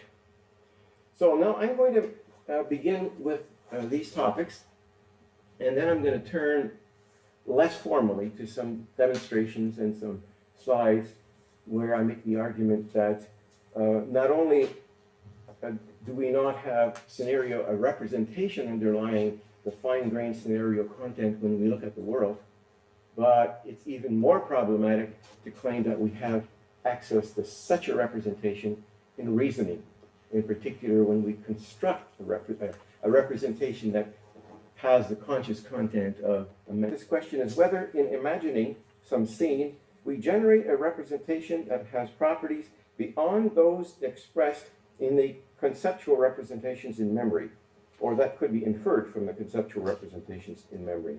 Whether we can generate something that has non-conceptual scenario content. So I'm going to approach this question with respect only to the experience of space, because it is with respect to that question that most of the discussion has occurred, both in psychology and philosophy. And most of the misunderstanding, I should add, has occurred. So here I need to get back to a point I only alluded to briefly in the last lecture, the internalization of space by the mind. Since Watson's identification of thought with subvocal speech, there has been strong mistrust of accounts of mental phenomena that appeal to direct internalization of external or peripheral properties. And I share this mistrust and continue to believe that cognitive theories that exhibit this sort of interiorizing of externals betrays our latent behaviorist instincts, our tendency to focus on observables. Not all internalizations are misled. In fact, being intentional organisms entails that at least in some sense, we have internalized, that is, represented aspects of the world. In prior lectures, I argued that in addition to representations that are related to what they represent by the relation of semantic satisfaction, we need a more direct or causally based relation. This, in turn, suggests that some sorts of internalizations besides the conceptual or intentional ones which constitute our knowledge of the world may play a role. Since we allow for non-conceptual contents in vision, then why not allow it in other modes of cognition, say in visual thinking? This suggests that perhaps we need to take a second look at the general issue of interiorization. In what follows, I will briefly mention several theories that in fact allow some aspect of interiorization, several of which may provide useful ways to look at the problem of non-conceptual representation in thought, and at least one that has led us hopelessly astray. So I begin with the interiorizations that were discussed, analyzed by David Marr, and more recently by Roger Shepard. Computational vision, perhaps more than any other cognitive science approach, has faced squarely the problem of the indeterminacy of visual perception in relation to available visual information. As is well known, the mapping from a distal scene to a retinal image is many to one, and the inverse is indeterminate. It's not computable in general. Yet the visual system nevertheless computes a univocal inversion. We almost always see a unique spatial layout despite the ambiguity and indeterminacy of the incoming information. How we can do this has been the subject of speculation for many years, with the prevailing view in the mid-20th century being that visual interpretation requires that knowledge of the world, as well as goals and utilities, be brought to bear, and in particular expectations concerning the content of the scene in question. James Gibson questioned this assumption, insisting that the information was all there in the ambient light if we only looked for it in the right way. But it was David Marr and others working in computer vision at the time who made the case convincingly that vision does not need, and indeed is unable to use, information from our general store of knowledge in interpreting a scene. That's the modularity of vision thesis about which I have written. Rather, the reason that vision comes to a univocal interpretation of spatial layouts is that it is unable to entertain other alternatives that are equally compatible with the sensory evidence. One might say that it is not an ability, but a shortcoming that makes vision possible. And the reason this works is the existence of what Marr called natural constraints, or very general constraints on the kinds of objects, motions, lighting, reflectance, and other physical properties that characterize our visible world, and that were compiled into the visual system through evolution. It's not that the visual system believes that the scene consists of rigid objects, but rather that it is so constituted that only interpretations consistent with the rigidity of most objects is available to it. If you knew that the objects were not rigid, it would make no difference to the interpretation that vision would provide. This idea, though not entirely unprecedented, was revolutionary when combined with a program of research in computing vision. The task then became to uncover the various natural constraints that are built into vision and to show how a system respecting those constraints could see spatial layouts. This led to a series of projects usually entitled Structure from X, where X were such things as motion, shading, stereo, contours, and so on. This is a sense of internalizing of constraints that is both theoretically plausible and empirically validated, at least in most cases. The approach is closely related to similar goal in linguistics, where both language learning and sentence comprehension are underdetermined processes. The data on the basis of which languages are learned and on the basis of which sentences are parsed are similarly impoverished. What makes it possible to learn a natural language in the face of this indeterminacy are the brain structures described by universal grammar, which prevent the infinite number of humanly inaccessible languages from being learned, or the similar infinite range of sentence parsing from being considered. As I suggested in the last lecture, many people have assumed that some aspect of space is represented non-conceptually. The natural constraint view is quite compatible with this idea. It says, in effect, that the representation of space can be achieved without conceptualizing the sensory information and without inferences based on general knowledge. A major question that this story raises is whether such natural constraints apply in thought as well as in perception. Although our representation, any representation that is part of rational thought, is conceptual, this does not mean that the individual steps, the rules involved in reasoning, are themselves conceptualized and explicitly represented. Indeed, that could not be the case, since that would lead to an infinite regress of representations of rules for interpreting rules, and so on. Just as concepts have to be grounded in causal connections, so does rule interpretation. It is grounded on what we call the cognitive architecture, the hardware of the brain. a topic about which I've written elsewhere. So given that at least some processes must be part of the brain's architecture, perhaps spatial reasoning is as well. Maybe space itself is in some way a constraint in reasoning, the way it is in vision. How might that manifest itself? Perhaps the fact that we cannot distinguish or can imagine a four-dimensional space is related to the fact that we cannot perceive one, and both are related to the natural constraints proposed by Mars. Maybe. Or perhaps it's because we don't know what such a thing would look like, never having experienced that scenario content. In fact, that's what I think is going on.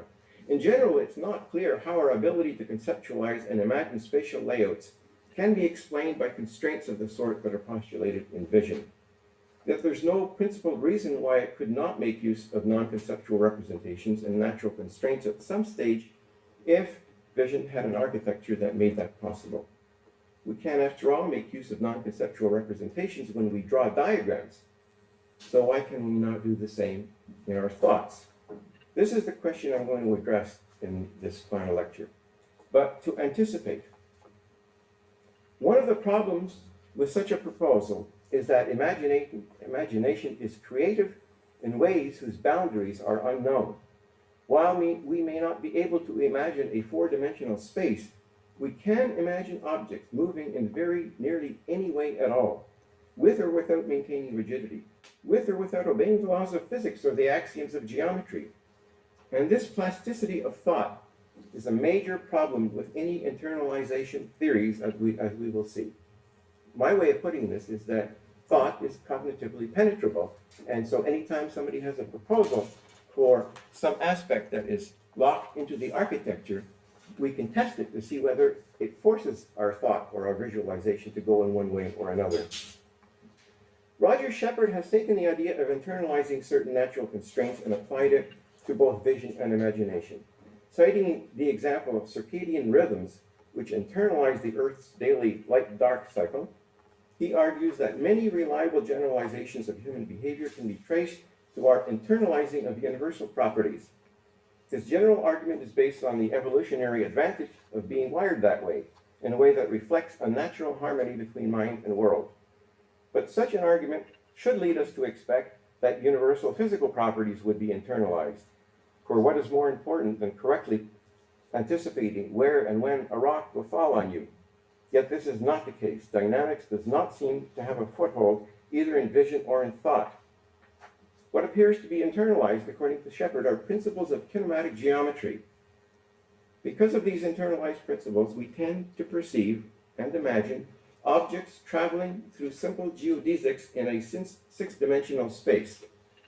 Shepard presents some interesting examples of this principle involving apparent motion of asymmetrical two-dimensional forms that tend to be seen as traveling in 3D according to what he called a screw transformation, as predicted by the simple geodesic story. But this is perception. There are interesting and suggestive ideas. If there's anything to the internalization principles, these are certainly good candidates.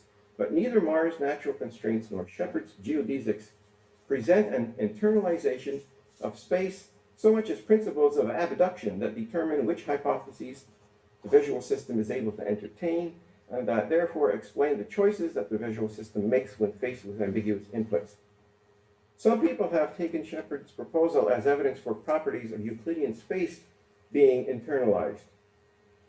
But if they are, there is little evidence for their operation in thought, particularly in mental imagery. We can easily imagine objects breaking kinematic principles, traveling along non-geodesic paths, and violating just about any principle or constraint you can think of. And this, as I remarked earlier, is what leads where most paths to cognitive architecture eventually end up, with the view that the mind is much more like a Turing machine than any multidimensional space. In order to describe the next two proposals of how space might be represented in thinking, or what I call visual working memory, I need to quickly sketch the kinds of evidence that these proposals are designed to address. This is a case where the proposals are very directly driven by these experimental findings and more covertly by the intuitions and the phenomenology involved in mental imagery. Both alternatives are strong forms of an internalization proposal. It's the proposal that space is internalized by space inside the brain. The strongest form of this proposal actually locates the space of mental representation in the literal space of the visual cortex. The weaker form that most people cite when they are pushed into a corner is the idea of a functional space. Because that proposal is a muddle, I will describe it first before proceeding to a general discussion of literal brain space idea, and then to a more serious possibility that relies on what I discussed at the last lecture under the name sense of space, based on connections with the motor system.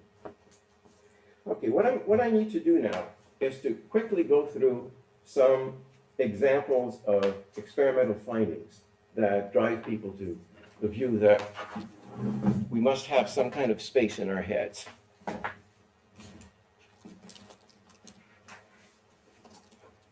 I do want to make a point before then, though, that supposing that mental imagery does involve the visual system, because I think that's it's plausible that some aspect of the visual system is involved when you do visual imaginings. And certainly, that would explain why the phenomenology is so similar. But even if that's true, what does that tell us about the form of representation? What does that tell us about whether we've internalized space in any particular way? I think it tells us almost nothing, because, and here are some reasons. One is that virtually all mental imagery phenomena, and I'll mention scanning, are exhibited by congenitally blind people. Almost all the spatially relevant visual imagery phenomena are exhibited by blind. The evidence for the involvement of primary visual cortex, I'm going to accept, but I do want to mention that it's not univocal. There's not a unanimity in neuroscience as to whether V1 is involved in mental imagery. A lot of studies report that many parts of the brain are involved. Thirdly, there's clear evidence that people who have brain damage so that their vision is destroyed, sometimes completely destroyed, they still have mental imagery. They still have visual imagery. And there are cases where people have damaged their visual imagery system, so they cannot imagine visually, and they still have perfectly regular vision. So the two are not completely overlapping by a long shot. So, for example, there are achromatopsia, which is a brain-centered as opposed to retinal color blindness, and these people can have full-colored images. Finally, there's good evidence that information in imagery is not reperceived through vision, but only inferred. That, as you might imagine, is also controversial, but I'll give you some examples where I think it's quite persuasive that you don't, when you create a visual image, you don't then reperceive it. Okay, so here are the examples which have argued that there's something spatial about mental imagery. First of all, there's a strong intuition, and I have to rank that first, because when I talk to my friends about this issue, about whether mental images are spatial, they look at me as though I were crazy, and they say, well, of course it's spatial. When I imagine something is to the left of something else. They have spatial places. Not only do they have places in my scenario content, but I can point to them. So if I close my eyes and imagine something, I could tell you where things are in the image. And if it were symbolic, or if it were, in the language of thought, how could it pick out particular places and connect even vaguely with the motor system? How could it pick out directions? Things have directions in my image. You can look at this more in greater detail, and I will mention lower down here that eye movements during mental imagery also give the same message, because eye movements during perception of a particular pattern are very similar to the eye movements that are observed when people imagine those patterns. There's also, in the earlier years of research on visual images, people found, Lee Brooks, for example, it's quite an old study, that when people, I think I have a slide on that, when they're asked to imagine something like this block letter, and then they're asked to make a tour around the periphery and indicate where they make a right turn, where they make a left turn. If they give the response by saying left and right, then they do much better than if they make the response by actually picking out things in space. So there are two columns. One of them says right and the other says left, and they have to point to them. And sometimes they're on the wrong sides. So when you have to do a response that involves the spatial system, you get more interference.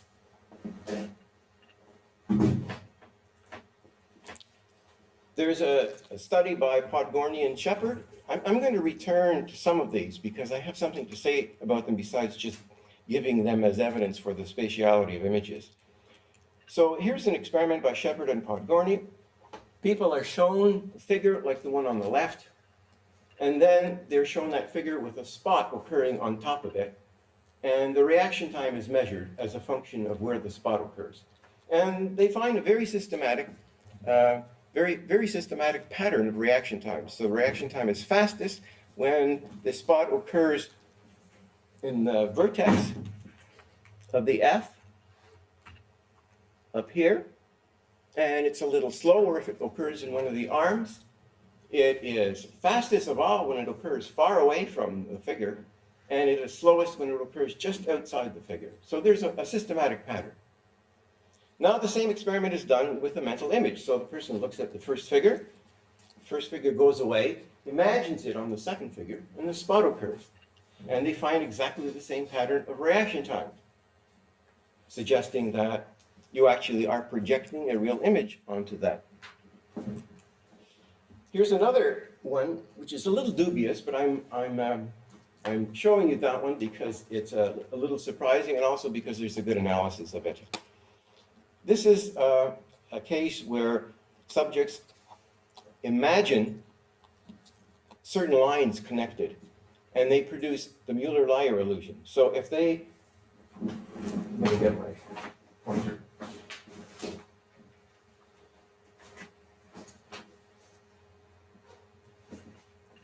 If they imagine the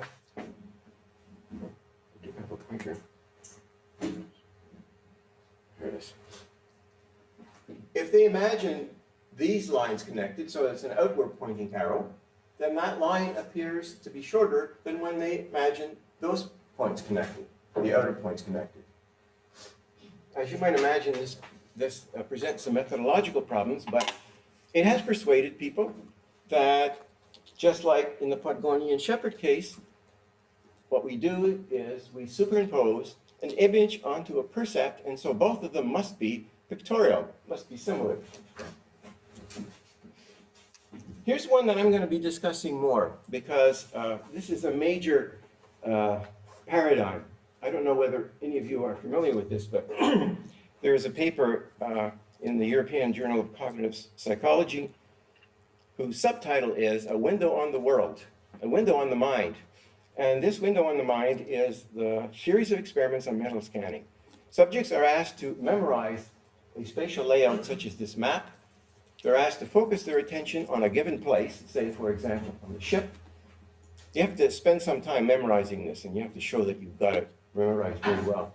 You focus your attention on the ship, and then the experimenter says, church. And you have to, as soon as you can see the church on your mental image, you press a button. And then they give you a name of another object, and you have to press the button when you can see it as well. And the finding is that the distance on the image and the reaction time are linearly related. That has been taken to show that the image has not just represents distances, but has distances, because how else can you explain an increase in reaction time with an increase in distance unless there is a distance? There are other reasons as well. So here are a number of other reasons. So I've mentioned briefly that eye movements during imagery are similar to those during visual perception of the same figure. Visual motor adaptation occurs with imagined hand position, very similar to the adaptation with prism glasses. You know, in very well-known prism glasses adaptation, you wear these glasses that shift everything in the world over by 15 degrees or so. And you see your hand a few times when you reach for something. It doesn't take very long before you become adapted so that when you take the glasses off, you're overshooting on the wrong side. Now, Ron Fink found exactly the same result in an experiment in which subjects didn't see their hand, but they were required to imagine where their hand was. So they moved their hand underneath some opaque surface, and the experimenter told them where to imagine that they see their hand. And after a few of those imaginings, then they saw their hand, they lifted their hand up, and they got the same kind of overshoot in the wrong direction. So they got adaptation to imagined hand position. Stimulus response compatibility effect is another one. You are always faster in reaching towards something that you're attending to than towards something you're not attending to, even if the response is a yes or no response. So if you have an experiment in which there's a button on the left that says yes and the button on the right that says no, and you have to make that decision, then if you're making the yes decision about something on the left, you're faster. If you're making the yes decision about something on the right, you're slower, because you have to reach not in the direction of the thing that you're attending to. That's called stimulus response compatibility, and that effect is present in with respect to imagined objects. Then there are a lot of experiments involving various kinds of brain damage. So patients with visual neglect very often have imaginal neglect. So a visual neglect patient is someone who, when asked to report on a scene that they're looking at, neglect to report things on one side. So they neglect to report. Usually it's left hemifield neglect, so they neglect to either tell you about things on the left, or to draw things on the left, or sometimes even to eat things on the left side of their plate. What Bisiach did is he took one of these, or actually 3 of these patients who were from Italy and knew Milan very well, and he asked them to imagine that they're standing facing the Duomo and to describe the buildings on either side. These patients, if they're left neglect, did not describe many of the buildings on the left, buildings on the right. Now he said, turn around with your back towards the Duomo and describe what you see. And now they will tell you some of the buildings that they didn't tell you about the first time, because they're, again, left. Left is a different left than it was before. So his conclusion is that you get representational neglect as well as visual neglect. And that suggests to some people that whatever the representation your mental image is in and your vision is in, they're both damaged on the left. So there is one patient, this is cited fairly often, and although it may have some problems, I thought I would tell you about this one patient of Martha Farris, who had epileptic seizures, and she had bilateral surgery on her parietal cortex, at the end of which she had tunnel vision. So she wasn't able to see far into the periphery. She had narrow vision. And I don't know whether they were anticipating this or not, but they tested her on her mental imagery before and after the surgery. And they found that after the surgery, their image, their mind's eye was constrained, the way their visual field is constrained. And they did this by asking, how close can you come to something before it spills over the edge of your mental image? And finally, I'm almost embarrassed to tell you about this last one because it seems to me rather absurd, but this is a finding that has been cited over and over again. If I ask you to imagine a mouse that is small on a table on the other side of the room, and then I ask you, as soon as you can see the whiskers on it, press a button. It takes you longer to do that than if I asked you to imagine the mouse close up where you can see it. So the idea being that it's harder to see in your image, and so you have to zoom in on it. All right, these are a collection, random collection of experimental phenomena that have led people to propose that there is something spatial about mental images. But what is it that's spatial about mental images? What kind of space is it, and where is this space? Is it space in the head, or is it some abstract space? Is it a functional or an analog space, or is it just knowledge about space? Or is it, finally, is the space actually in the world that you're perceiving when you're doing the experiment or when you're imagining? And that's what, of course, I'm going to propose. That's what I'm going to come to, because that's where I've been leading up to in the previous 3 lectures. So let's take a look at one of the proposals here. When you say to someone, well, the reason, if you're really claiming that there's space in somehow internalized, and that's why it takes longer to go further on the mental image when you're scanning. If you're proposing that, there's got to be some space of which it's true that time is distance divided by speed. What kind of space is that true of? Well, as far as I know, it's only true of real space. But when you ask people, when you push them on what kind of space this is and where this is, they will back off and tell you that it's not real space, but it's functional space. So this is where we get the idea of images being displayed in a functional space. This is not something that I cooked up. This is, in fact, what almost everyone who works in the field of mental imagery, who thinks that there's something spatial or special, both special and spatial about mental images, will tell you. They can tell you that the space is functional, that it has some of the properties of real space, but then they won't tell you in virtue of what principles does the functional space have the properties that it has. And this is where I'm going to devote some of my attention. But here's how it's described. This is one of the main proponents of this view, and he says that the space in which the objects appear is not physical, but it can be like an array in a computer, which specifies spatial relations purely functionally. That is, the physical locations in the computer of each point in an array are not themselves arranged in an array. It's only by virtue of how this information is read and processed that it comes to function as if it were arranged into an array, with some points being close, some far, some falling along a diagonal, and so on. I would say that just about everyone takes this view.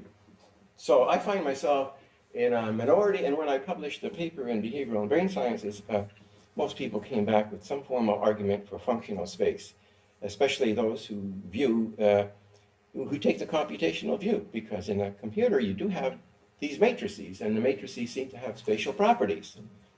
So the question is whether there's any coherent sense of space that's neither literal, that is physical, nor merely knowledge about spatial properties, with no commitment about the format in which this knowledge is represented.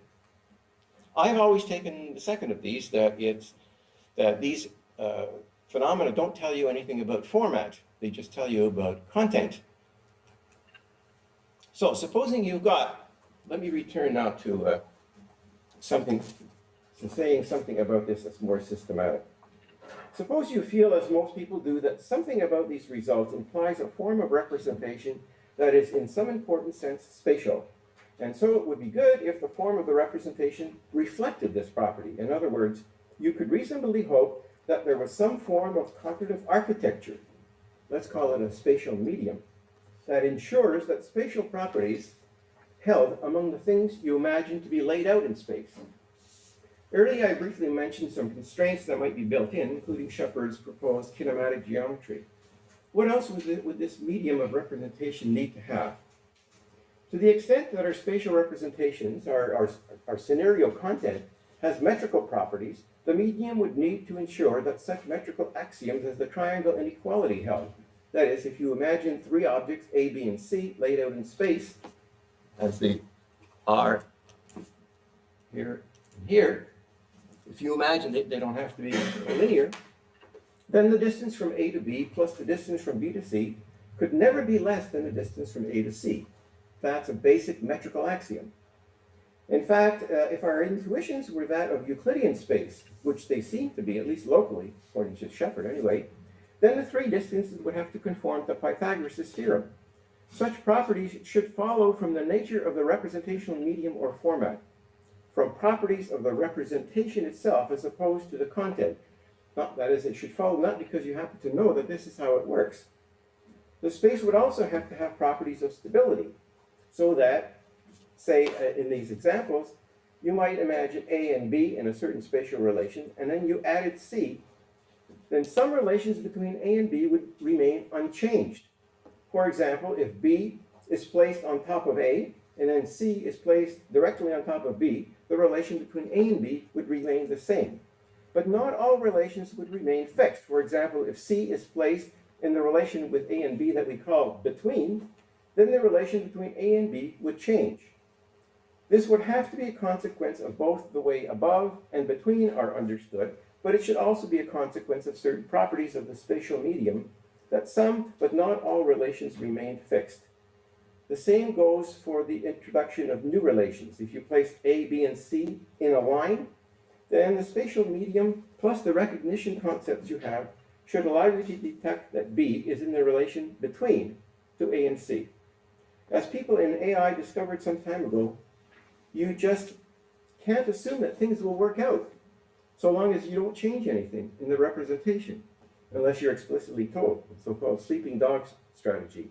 Because information, new facts, have unlimited consequences throughout the holistic character of inference. It's this fact that leads to one of the most intractable problems that artificial intelligence faces, known as the frame problem. In planning a series of actions, one must infer all the possible consequences of each action with respect to every entity in one's ontology, because there is no a priori way to catalog everything that is relevant to an action. In principle, anything can be relevant to any inference because inferences are holistic. So the requirements placed on the spatial medium go far beyond these sorts of considerations, as Shepard pointed out. Spatial relations also have to ensure that at least kinematic properties hold. So if you move an object from A to B, it has to pass through the points in between, and it has to preserve its shape while doing so. It has to have form rigidity, at least if you're imagining something which is rigid. Thus, mental rotation occurs in the represented space because it's a consequence of the constancy of spatial form across a variety of transformations, including rigid translation and rotation. I could go on, but these should give you a flavor of what has to be built into the spatial form of the representation. It's no wonder that the only analog of space that comes to mind is space itself. Try to think of an analog medium in which even a fraction of these properties can be mapped onto its intrinsic properties. Tempting as it is to think that the representation of space involves a spatial medium, the idea of a direct analog doesn't seem to be in the cards. But it doesn't help to leave it as a metaphor, and the idea that there is a literal space in ahead is not attractive for many reasons. Some of them I will mention later. What then can it be? Well, an answer is not hard to find. The word comes immediately to mind. It's a functional space you need. This proposed solution always appears when the topic is raised. But where do we find a functional space? If we cast about for something that looks like space and functions like space, but is computationally manageable, we invariably come to a spatial data structure like a matrix. This is the almost universal example given in response to the question. But there is a simple reason why a data structure such as a matrix will not do, why it will not provide any explanatory leverage. The spatial character of a matrix is an illusion. It's a sleight of hand. The structure itself may look like a spatial layout when you picture it, like there. But unlike real space or spatial analog, it embodies no constraints. It can have whatever properties one likes. It can represent empty spaces or not. It can be traversed by moving through intermediate cells or not. It can be used to exhibit rotation of a rigid shape or not. It can take more time to move through places that represent greater separations or not, and so on. The mere fact of its being a matrix does not yield any properties. But what about the fact that such constraints as moving through representational intermediate cells is more natural in a matrix compared to a conceptualized representation, such as sentences in the language of thought? A little thought should convince you that there is one and only one reason why operations such as moving a focus of attention, or moving a rigid shape, or rotating a rigid shape appears to be more natural in a matrix representation. The reason is that since we think of a matrix as being two-dimensional, it is natural for us to think of it as a simulation of real space. But then it is the real space being simulated that has these properties in a natural way. The matrix is only 2 or 3-dimensional because it is convenient to use pairs of names to characterize individual cells. In fact, in the computer, the cells are actually located by a single atomic name that fuses the 2 individual names that we consider to be dimensions. As an explanatory device, a data structure either imposes constraints on possible operations or it doesn't. If it doesn't, it is of no use because it simply restates the problem to be solved. If it does, there still remains an additional question of whether it does so because of an implicit assumption that it is modeling real space, or because it merely stipulates that this is how it should behave, or because it's a necessary consequence of the matrix format. If it's not the latter, then the matrix or any other functional space proposal is no different from any other form of representation, notwithstanding its intuitive appeal to the non-reflective mind. Well, I don't know whether you find, whether you see what I'm getting at, but you know, if this were a computer data structure and you had something located at A and you wanted to get to B, you could either take a number of intermediate cells to go through, or you can go directly to C. There is no reason why you have to. Moreover, it isn't even clear why those other cells in this matrix should be counted as intermediate or in between. In a computer, it's convenient to use numbers, numerals, natural numbers, in this case integers, as indexes. But you don't have to. The reason that it's convenient to do that is because computers have built into them an arithmetic unit. So it's easy to add, to find the successor function of a numeral. But then it's no more difficult to find 5 units further. And in fact, if you really consider that these are not numbers, but names, then the illusion starts to sweep away. If you're going to find that 3 or 4 things are collinear, then you're going to do some arithmetic, and the arithmetic that you do, or the algebra you do, is dictated by the Cartesian representation of real space. Nothing to do with the fact that you're displaying this, that it looks like a matrix, that it looks like space. All right, so I'm going to go on. You may want to ask more questions about this functional space view because it is so prevalent. So if there was a space inside the brain onto which perceived or imagined space could be mapped, then at least one problem would be solved. We would have a principled account of how space is represented that embodied the constraints that existed in real space. And therefore, this would provide an explanation for why they hold. For example, they hold because the structure of our brains and because of the physical properties of space. Of course, to make the literal space alternative work, we would need a very large number of additional questionable assumptions, but at least we would have a model that had an explanation for why certain phenomena appear. For example, why it takes longer to move between more distant points in a representation. And all the other properties as well, like image size. In addition to these geometrical questions that can be finessed if there were a real space in the brain onto which the represented space could be mapped, there are dynamic properties that could, with the addition of other assumptions, be explained. For example, we know that it takes longer to imagine traveling a larger distance than a shorter distance. If a longer distance were mapped by a monotonic, or at least locally affine, projection onto a larger distance in the brain, then the equation time equals distance divided by speed would provide an explanation for this regularity, while other forms of representation would not. So there is no natural law of the form time equals representation of distance divided by representation of speed. Properties such as these, and others as well, do not arise if space is mapped onto real space. But is there any reason to think that it is? Well, here's where the study of mental imagery enters a rather surrealistic phase, referred to as the third phase of the imagery debate. The first phase being the study of the role of imageability in memory and learning, and the second being the study of such psychophysical parallels between vision and imagery as the mental scanning or the mental rotation effect.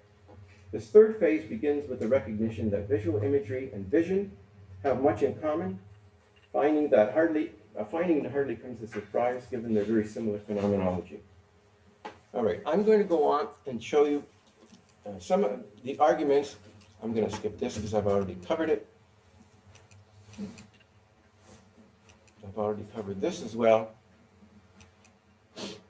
and this. I've talked a little bit about the analog representation of space. It's a a thesis that is very attractive, but no one can make it work because of the large number of constraints that would have to be satisfied by an analog. If you think about, there aren't just 2 or 3 constraints. It's not like speed, distance, and time, which could be satisfied by anything that conforms to that equation. You have to satisfy all the Euclidean properties. You have to satisfy also some contact mechanics properties. And if somebody had an idea of how to satisfying that without it being a space itself, that would be welcome. So but there is a further problem, even if you couldn't find an analog representation, and that is the final point on here. It turns out that almost any regularity that you would want to build into a representation in the architecture that is an analog representation, turns out to be cognitively penetrable. So you don't want it to be part of the architecture anyway, because the flexibility of mind is such that you can imagine things that don't conform to it. Right, I'll go on. I'm going to skip this too. The problem is the intentional fallacy. As the caption says, sure, we're dealing with tiny particles, but your formula is just a symbolic representation. Okay, so the literal space option is the one I'm going to consider now. It wasn't taken seriously until recently. And the reason it's been taken seriously recently is because it's findings from neuroscience. The early vision cortex, V1, is spatially mapped. So it's topographic. It maps the retina onto space on the surface of visual cortex. And the visual cortex is metabolically active when people are imagining. At least I'm going to go along with that assumption, so that PET and fMRI scans indicate that when somebody is entertaining a visual image, there's more activity in V1. I'm going to accept both these assumptions. This is the slide that people usually show you when they want to argue about the spatial neural nature of mental images. This is a pattern that was shown to a monkey, flashing light pattern, and after the monkey was paralyzed and staring at this for a while, after he had finished doing his task, he was killed, sacrificed, and his brain was sliced up, and they found a pattern that was developed by the use of deoxyglucose analysis, and it showed a pattern on his visual cortex that was a mapping of the pattern that was on the retina. This is a good case for animal rights people. So, does the retinotopic mapping of visual cortex support the view that images are displayed in real space? I mean, this would be an answer to the problem of how you get spatiality into thought. It would be that you actually display it on the surface of the visual cortex in V1. But that doesn't work, and it doesn't work for very many reasons. But let me give you a few reasons. First, that display in visual cortex is retinotopic. It's specific to the retina. It's very narrow in scope. Has nothing to do with scenario content, which is panoramic and rich and finely detailed. This has very little detail because it only picks out things in the fovea. So the only part that's mapped onto visual cortex is the center of the fovea. When you go away from the center, there's no color, the resolution is gross, and the picture keeps moving. Every time the eye moves, the image on the visual cortex will move. But it's also two-dimensional. I mean, the visual cortex does not represent the third dimension by going deeper into the cortex. It's a two-dimensional display. But all the phenomena that we've studied in mental imagery, including rotation and mental scanning, they all happen just as well in 3 dimensions as in 2 dimensions. So that's map scanning phenomena that I showed you before. You can look at scanning in 3 dimensions and get the same results, same speed of scanning, in fact. And the same is true of mental rotation. So there's the third dimension, and there's all these other properties that can't possibly be mapped on the surface of a visual cortex, like color and so on. So this is very limited to start with. The topographical structure of the visual cortex doesn't support things like mental rotation. This is the mental rotation example. If you look at pairs of these figures, you will see that one can be moved, rotated into congruence with the other, with this pair, but not with this pair. And the amount of time that it takes to put them in congruence is a linear function of the angular misalignment of the two, and it doesn't matter whether it's in the picture plane or in depth. All right, image content is not visually interpreted. I said I wouldn't spend too much time on whether mental images are visual, but that's important only, to me, it's only important whether or not it suggests that images are displayed in some spatial medium, because that's what the question is, whether or not in the course of reasoning you construct something that has scenario content, whether you construct something that has the constraints of space.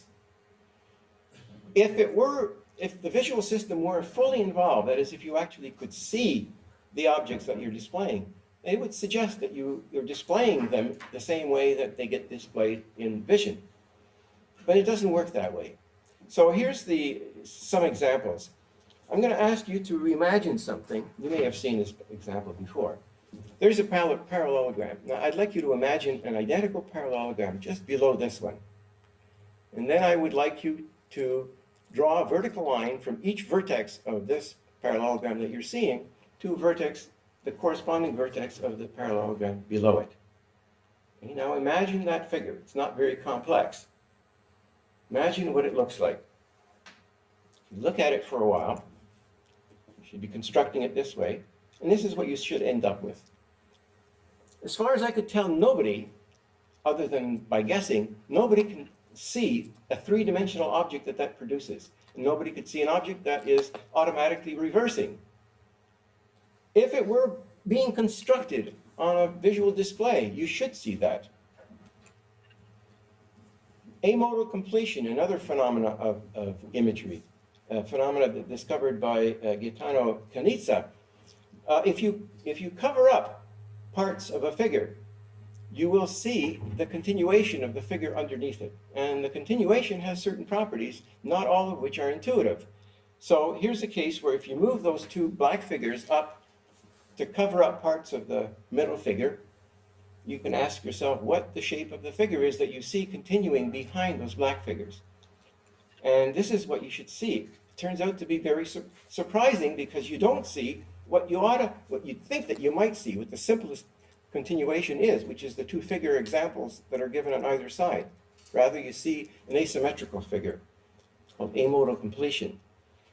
Peter Slezak has loaned me these pictures that he used. He gets people to memorize one at a time, memorize one of these figures. So pick one of them and memorize them, and then rotate them in your mind by 90 degrees clockwise.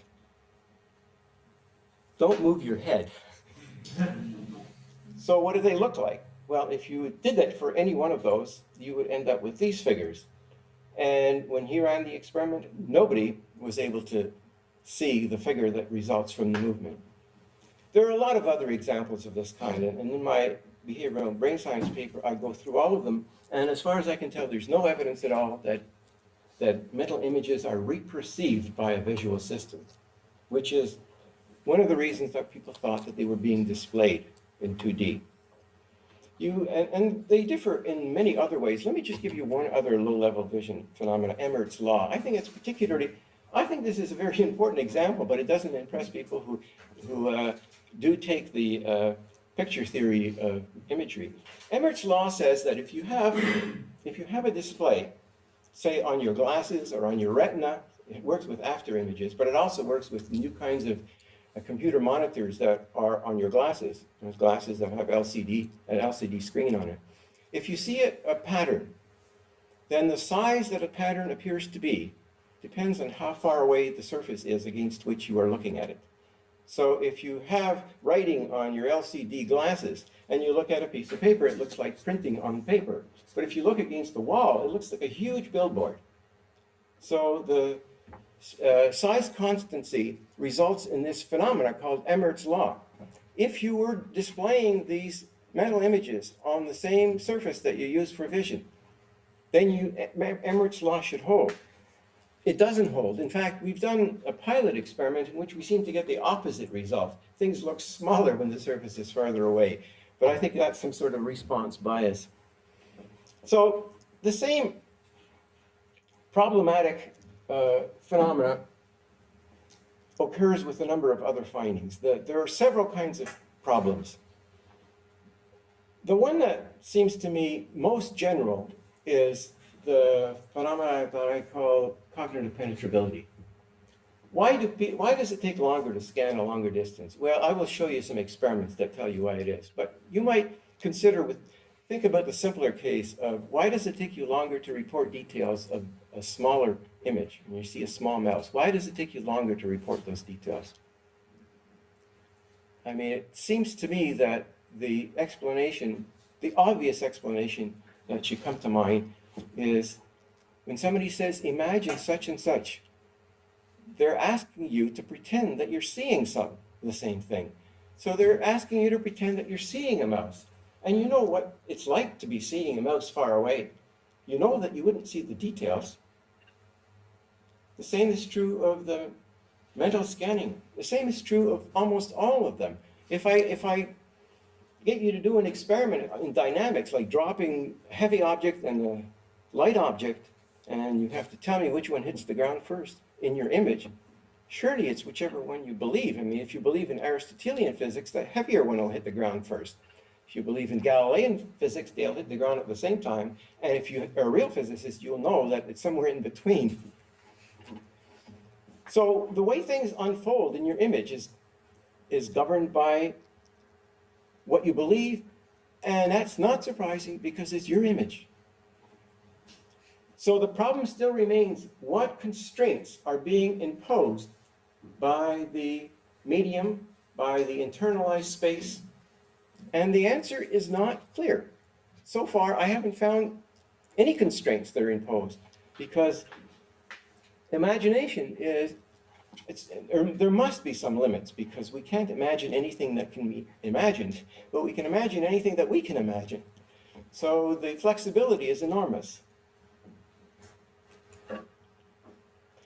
Now here's the experiment I showed you before. We did a variant of that experiment.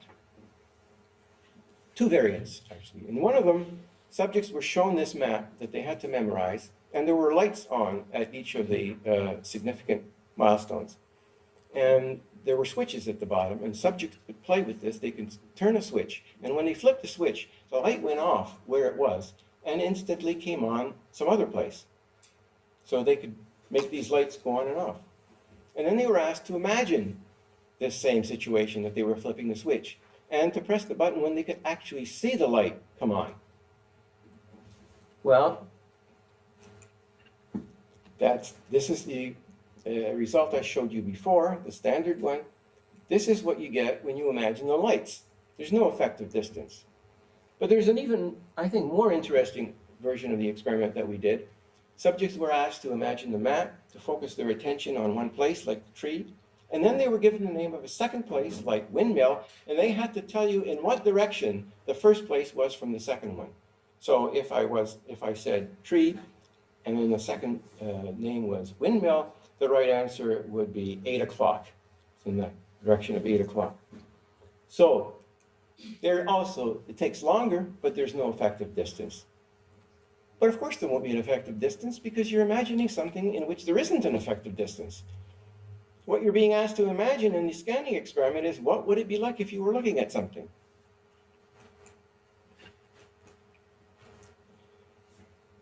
Now, there is something special about images that are projected onto a perceived scene, and that was the case with that illusion, and that was the case with the Podgorny and Shepard experiment. So what's an explanation for this result that they got?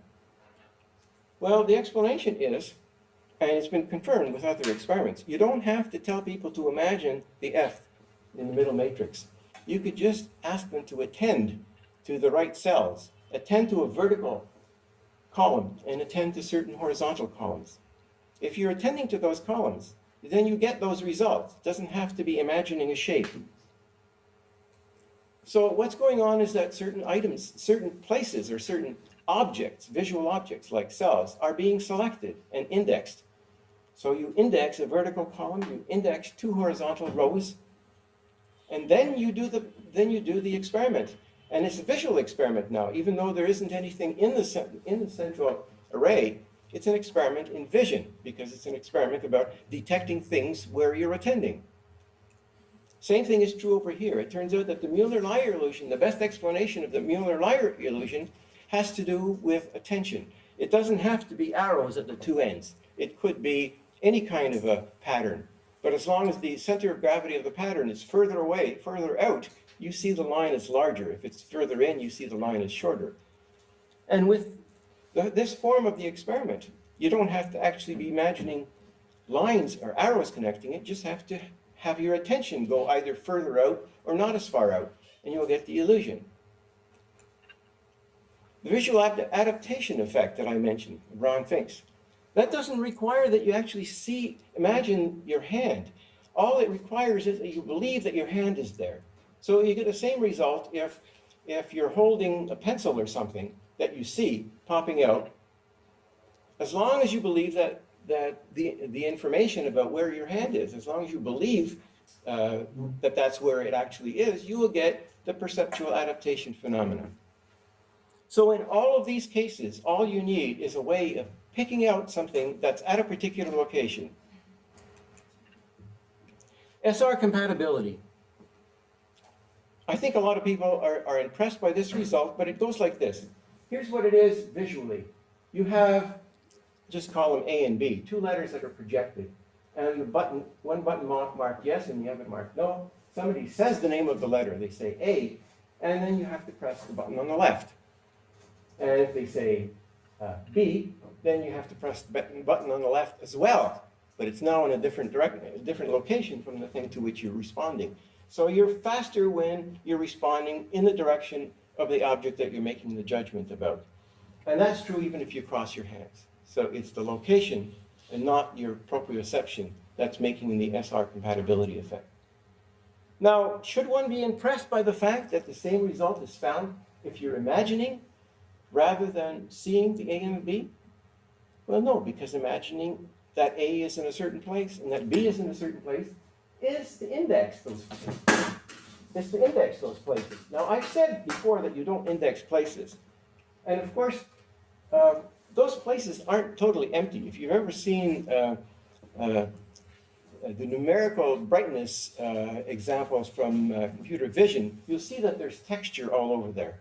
Moreover, I think that it's quite plausible that you should be able to index a space that is in a simple relationship to an other indexed place. So you should be able to index a place that's halfway between two places that you've indexed. Aha.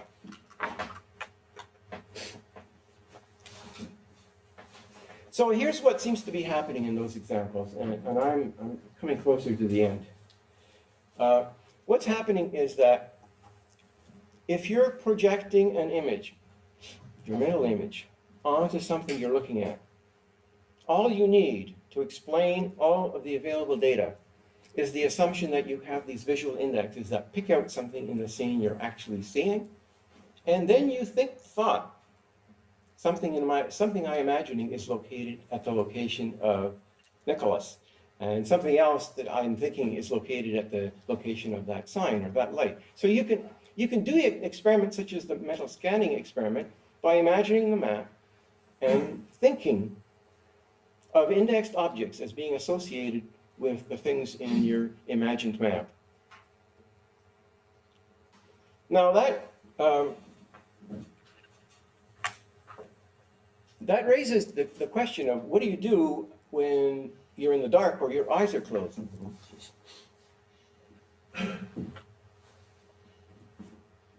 What do you do when your eyes are closed? Well, that's where we need the construct that I developed last lecture on Tuesday. You need this construct of sense of space, because it isn't just that you can anchor things that you're imagining onto things that you're seeing. You can anchor them to things that you're touching, and you can anchor them to a proprioceptive sensation, providing you've got a way of mapping that sensation onto seeing or onto another sensation. And that's what we were getting at with this idea that evolved out of the Poincaré notion of three-dimensionality of space, is the coordinate transformation operation. If you have coordinate transformations, you have spatial sense. And if you have spatial sense, you have a way of anchoring places that you're imagining onto places in the world, occupied places, not empty places. So this anchoring ability is the exercise of a skill. It doesn't have to be accompanied by the phenomenology of vision. It doesn't have to be accompanied by any phenomenology, in fact. And there are people who talk about mental imagery have often talked about unconscious images. I think that's what they have in mind, that there is this spatial sense. It doesn't require that any properties of the imagined object be represented, just their identity as indicated by these indexes, by binding them to sensory objects. And the spatial sense works across many different modalities. And it does not need an internal spatial medium. And that's what is important about it. You take these thoughts that you have, is the best way to put it, thoughts which are included in object files, and you associate them, you bind them to things in the world. So we don't need a spatial display in your head, as long as you have ways of picking out things in the world. So I've already gone through most of these examples. Let me just mention the Beziach experiment with visual neglect. There is now quite strong evidence that visual neglect is actually a deficit of attention. And if that's the case, then it's not surprising that you get it in imagery, because imagery requires that you attend. And if what the people are doing is what I claim we do with, say, the scanning experiment, is to project our imagined objects onto perceived objects, if that's what you're doing, then, and you have an attention deficit, then you will not report things that are on one side or the other of your imagined world. And the tunnel vision one is just a case of, we don't know the data on the tunnel vision one, but it seems to me that the logical explanation is that this patient was tested a year after her surgery, and by then she'd had a lot of experience of what the world looked like to her. And so that's just a case of asking someone in an imagery experiment, what do things look like to you?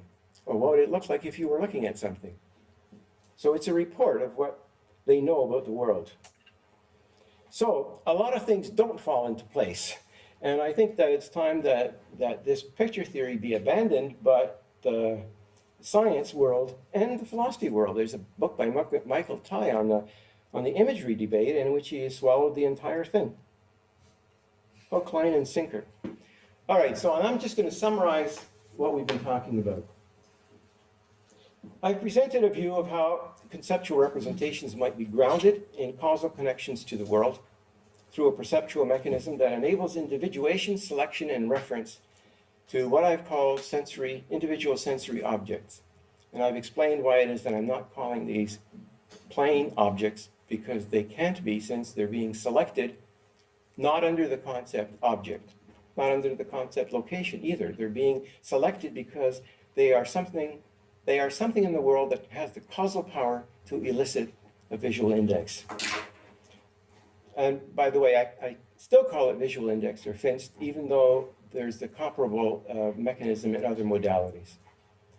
I propose that this mechanism picks out a limited number of sensory individuals in the world, individuals that usually turn out to be physical objects, although they are picked out non-conceptually and therefore not as physical objects.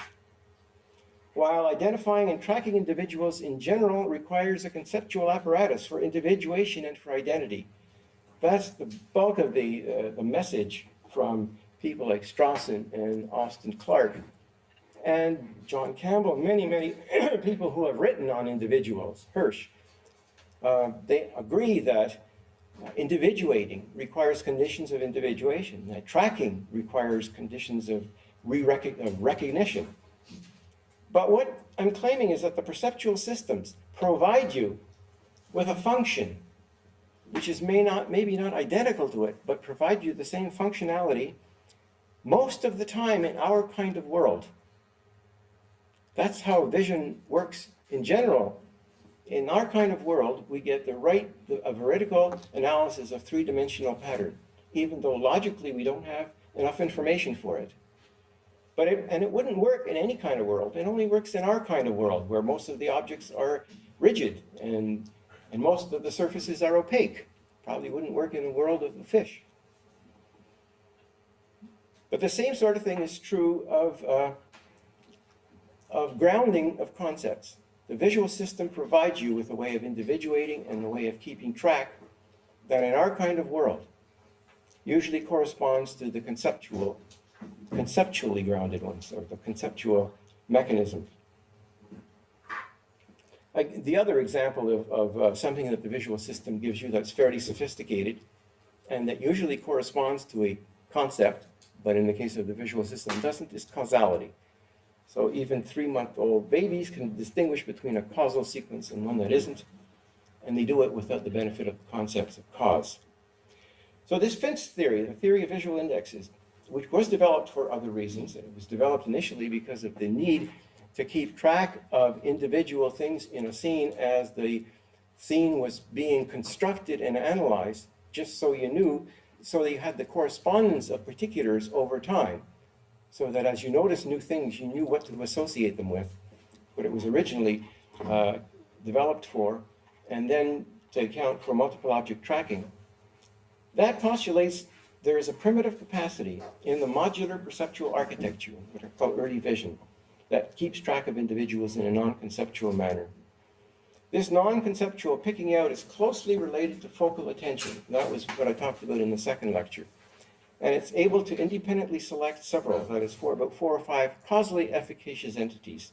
These are usually physical objects as opposed to empty places, since empty places don't have this index capturing causal power. I suppose if there were something there, it might, but totally empty, it doesn't have the power to capture an index. This view has consequences for a theory of sentience and for any theory of symbol grounding or concept grounding. It provides a different foundation for sentience than that of feature placing, which is the foundation adopted by Strawson, Austin Clark, John Campbell, and a lot of other people. It assumes this notion of sense of space that I developed with the aid of the Poincaré ideas of coordination, visual-spatial coordination as being the basis for the construction of a sense of space. It's viewed as a perceptual motor skill, the exercise of which requires referring to causally efficacious or indexed things in the world, and being able to compute coordinate transformations among them, among selected individuals, and only as needed. The evidence that I cited, the neuroscience evidence, is that you get the correspondences of things that you see with things that you feel, or things that you feel with one hand, things that you feel with the other hand. You get that correspondence for non-empty places, for things that you're actually sensing. And even in the non-empty places, you only get it for things that are relevant to a particular task. So there was the case of head versus eye movement that I cited. The theory shuns the assumption of a non-conceptual mental representation that's rich the way scenario content is, such as that we are conscious of, and it denies the existence of picture-like representations in either vision or imagery. I don't deny scenario content. It's just that I don't know what underlies it. I don't know, there is no evidence for there actually being a representation that has the content of scenario content, because scenario content is very rich and dense, and every time you want to do an experiment to see what's there, you find that it's either there very briefly or it's not conceptualizable. Spatial properties are assumed to be conceptually encoded from the world itself rather than from a non-conceptual picture-like mediating representation. Since such property encodings occur only for indexed objects, this also provides a solution to the binding problem. So the only properties of the world that you conceptually encode are properties of things that you've indexed. And that being the case, you don't have the binding problem, because you find that the properties that you encode are sitting in the same object file. They're associated with the same indexed object. The Finch index theory claims that certain spatial properties of mental images are inherited from the world by a process of associating objects of thought with indexed objects in several modalities. Since properties of indexed objects can be visually evaluated, this makes it possible to carry out certain spatial inferences without the need for a rich non-conceptual spatial representation. You don't need to have an image in your head to make certain spatial inferences, like something being between two other things. Because as long as you have indexed things in a perceived world and you have visual predicates such as betweenness, you can actually evaluate that predicate by looking at the world. Even though the things that you're evaluating predicates over are in your head, you can bind them to things that are in the world. So you don't need any non-conceptual spatial representation beyond the selected individuals that you've indexed. And that is the end of the talk. You may wish to find more information from my website. I'm going to put the notes in the PowerPoint slides when I get back in a few weeks. I'll put them on my website if you want to remember what I said. Thank you.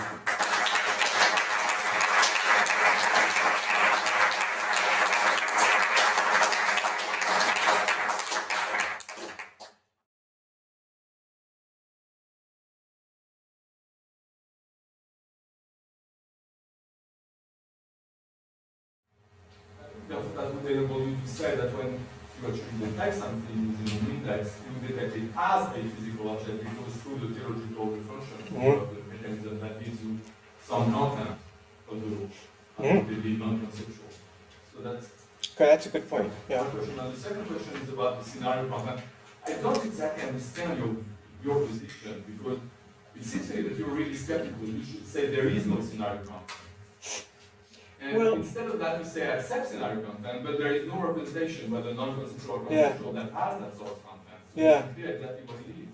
Well, I agree with you. I agree actually on both counts. I'm suspicious of teleological stories in general because people are forever telling you that an evolutionary teleological story, the reason that we have 5 fingers, the reason that our hair turns white or whatever, there isn't anything for which you can't give some evolutionary teleological story. So I'm suspicious of it, but I think that in the end, something like a teleological story is in fact the case, but I just give it a different foundation. I justify it differently rather than it's true by design.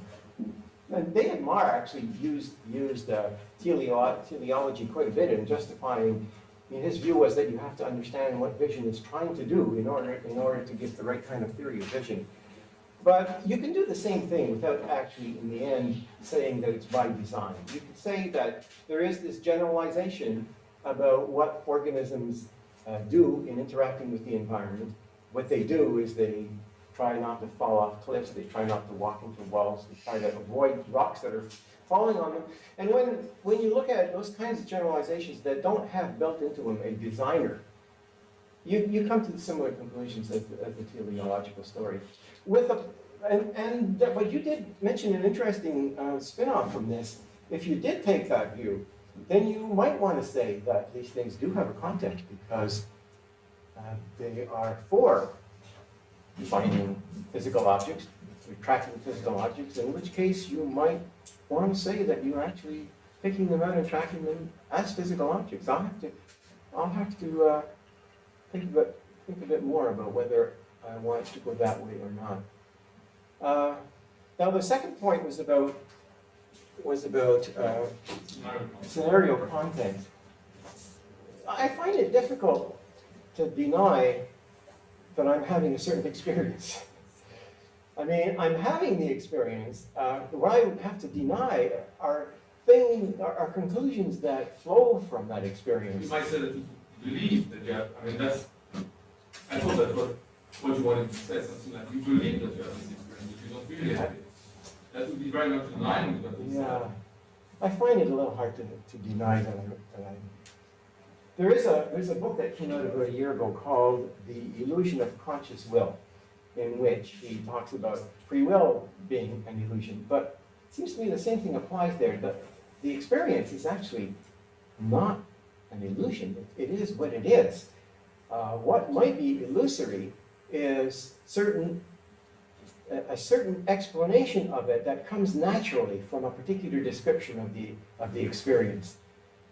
I don't know if I would be happy saying that there is no scenario content. I mean, I might quarrel with Peacock about the exact nature of that content, but it would be hard for me to deny that I'm having at this moment an experience of a panoramic scene that is densely packed with details and people and things, even though any experiment I might want to do would show that I don't have access to that information. The problem, of course, there is this intuition. The problem is that there is no room for that in your theory. No room whatsoever at any level. No, it's true. It's hard to both maintain, it's hard for you, I mean, given your theory, it's hard to maintain that there is that thing and still maintain a view that provides no room for it. So you're right, there isn't a room for it, and so I sort of throw up my hand and say, amazing, isn't it? There is all this conscious experience, and we don't have a theory of it. But then on the other hand, it seems to me, if I really wanted to get into the question of how I bridge from that experience to the conceptualized or usable information, I would have to get into the mind-body problem, and I'm not going to touch that. So, I mean, two ways of doing it. One is to deny one side of that equation, and the other is to say, there they are, and I don't know what to do about it. I've taken the latter, I guess. I have a question which probably gives an answer to that, or the way I understand it, you would answer it, is that, like the F and dot experiment, that's the Python use. Yeah. You have a grid, which is a real visual grid. Right. And you have a dot, which is also a real visual dot. But the F is something that you are projecting onto it from conceptually represented things in your memory. Right. Okay. Now, is the scenario content also projectable onto empty space in a similar way that the F is presented in all its great details? You could be actually experiencing it by projecting it out into the... Yeah, but the F that you're projecting is information that you have conceptualized. In fact, I have a general idea of how you conceptualize it. You conceptualize it as being a column over here, and a row over here, and a row over there. I have to use demonstratives because that's how I link it to the location. But I haven't conceptualized the scenario content. I've conceptualized very, very little of it. The rest of it is either an illusion or something that has a potential for being conceptualized but never does get conceptualized. I mean, it remains a mystery. I think François is absolutely right. I'm keeping away from it not because I have nothing to say about it. Okay. Now, going back to that experiment, now that's a typical case of a mental, what is reported as a mental image, the F and the on there. Now, in that case, this encapsulated vision module that comes into play in vision, it would seem that comes into play in this kind of phenomenon too. It does come into play, but it comes into play because there's actually something for it to work on. It works on a column and two rows. And which particular column and which two rows are given by your mental representation. So you've got three indexes and three demonstratives. You're thinking that column, this row, that row, or these cells and that cell. You're thinking that, and it picks out real things in the visual display. And once it does that, it's not in a very different position from the position it would be in if it were real visual stuff. The F, which is not visual, which does not come from the retinal image, somehow gets injected at the input of the visual module. Well, it doesn't get injected as dark cells. It just gets injected by virtue of picking out the column. So you pick out the columns and you demonstrate them with an index, that column. Having done that, it then serves, or at least the hypothesis is, it then serves as input to early vision.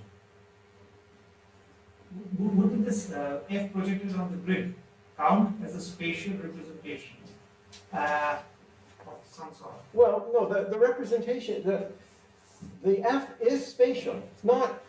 It's not quasi-spatial, it's a real spatial thing. And which part of the real space you're picking out is something that you have to have represented somehow. So you might represent it as an F, or you might just represent it as a column of 5 cells, and this row of 3 cells, and this row of 3 cells. That might be the representation of it. Notice that you have to have terms like this. You have to have the demonstrative. But that might be all that there is in the representation. But since it can direct your attention, by hypothesis, an index allows you to direct your attention. Since it allows you to direct your attention, it allows you to intersect 2 attended regions, or 2, I shouldn't call them regions because they're actually real things, they're cells. So it allows you to direct your attention to the intersection of 2 things that you've indexed, and when it does that, you're faster at detecting that the dot occurs there, which is something like the story you would have to tell with the visual case too.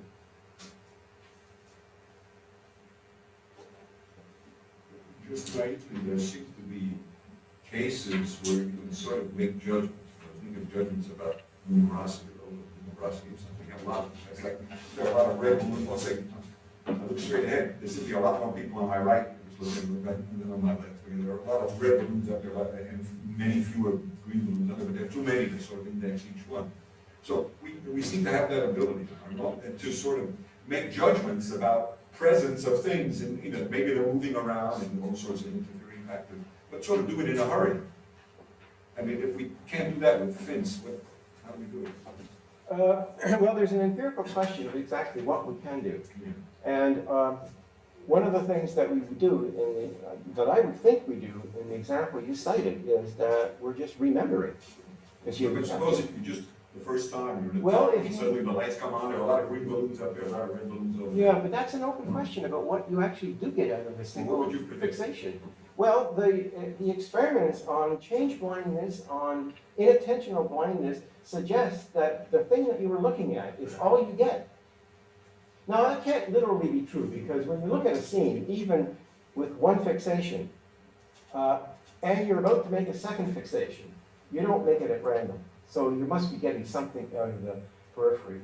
But it's an empirical question exactly what you get, how much and what kind of things you get out of it. But your question also suggests that you might be getting some kind of a global abstract estimation, and I don't know what the data are on that. It's possible that you go on the basis of area. I mean, there are theories of how you do numerical estimation as opposed to subitizing. And I don't know that you can separate numerical estimation from an integration of areas. What would you, does Finn's theory actually have nothing to say about No. that, or do you make some predictions? No, the Finn's theory would tell you only about the things that you've actually indexed. So anything that happens outside of the indexing is not something that this theory has anything to say about. I mean, I might think about it, and there might be something that I could say about it. There may be things that there may be very general things that you get out of the scene, independent of things that you actually indexed and are encoding properties of. And that I don't know. I'm safe to say that it's an empirical question about which I don't know the data. If I knew the data, I might be willing to speculate. I know I get into arguments with my colleague Randy Gallistel about subitizing versus estimation. He thinks that he has an accumulator theory of magnitude judgment or numerosity judgment. So after you've gone past about 4 things, you somehow add magnitudes to this accumulator, and you make judgments based on it. And the evidence that you do it by an accumulator is something called the scalar variance effect, where the variability is a linear function of the magnitude. So the larger the estimate, the more variability you get. And that's a sign of an analog representation. So there may be something like that going on in a representation of magnitudes. I don't have a lot to say about representation of magnitudes. It's an interesting topic. But it's one of the things that you would encode, presumably, of something that you have indexed. You would encode its magnitudes, its size, its brightness, or whatever. Could you index like an amorphous swarm of insects or something like that? I think you can. I think indexing doesn't have to be punctate. You don't have to. It doesn't have to be spatially punctate. It could be broader. In fact, we've got. Well, one of the experiments that I even mentioned to you was the two gabors that moved over one another, and you can track them separately. Now they occupy a certain amount of space, so you're indexing the entire thing. We've actually got an experiment ready to go, but we haven't quite finished the programming, in which we have large wiggly figures that are like amoebas. They're superimposed, and you're supposed to track one or two among the rest.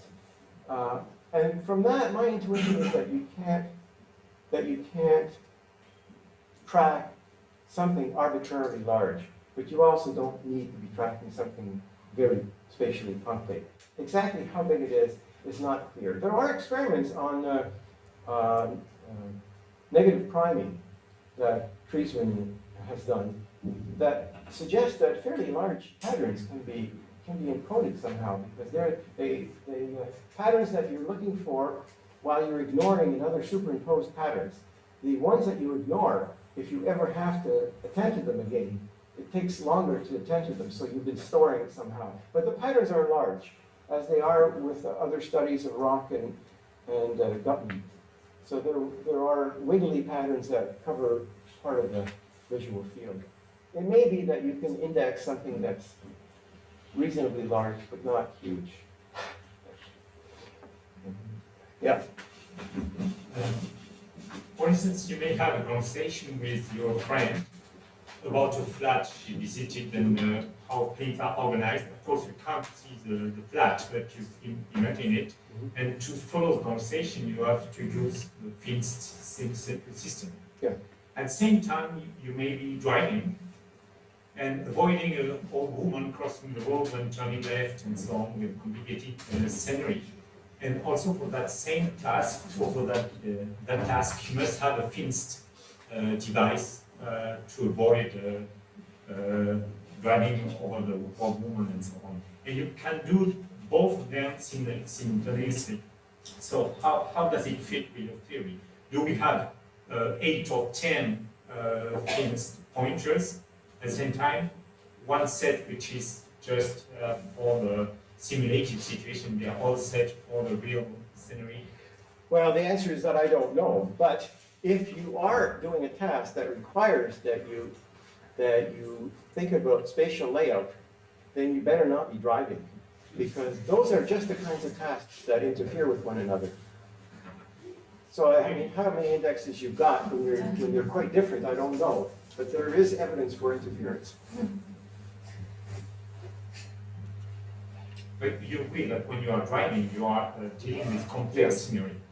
And well, the performance shows that you are able to do it but it's in a not quite clear. automatic way.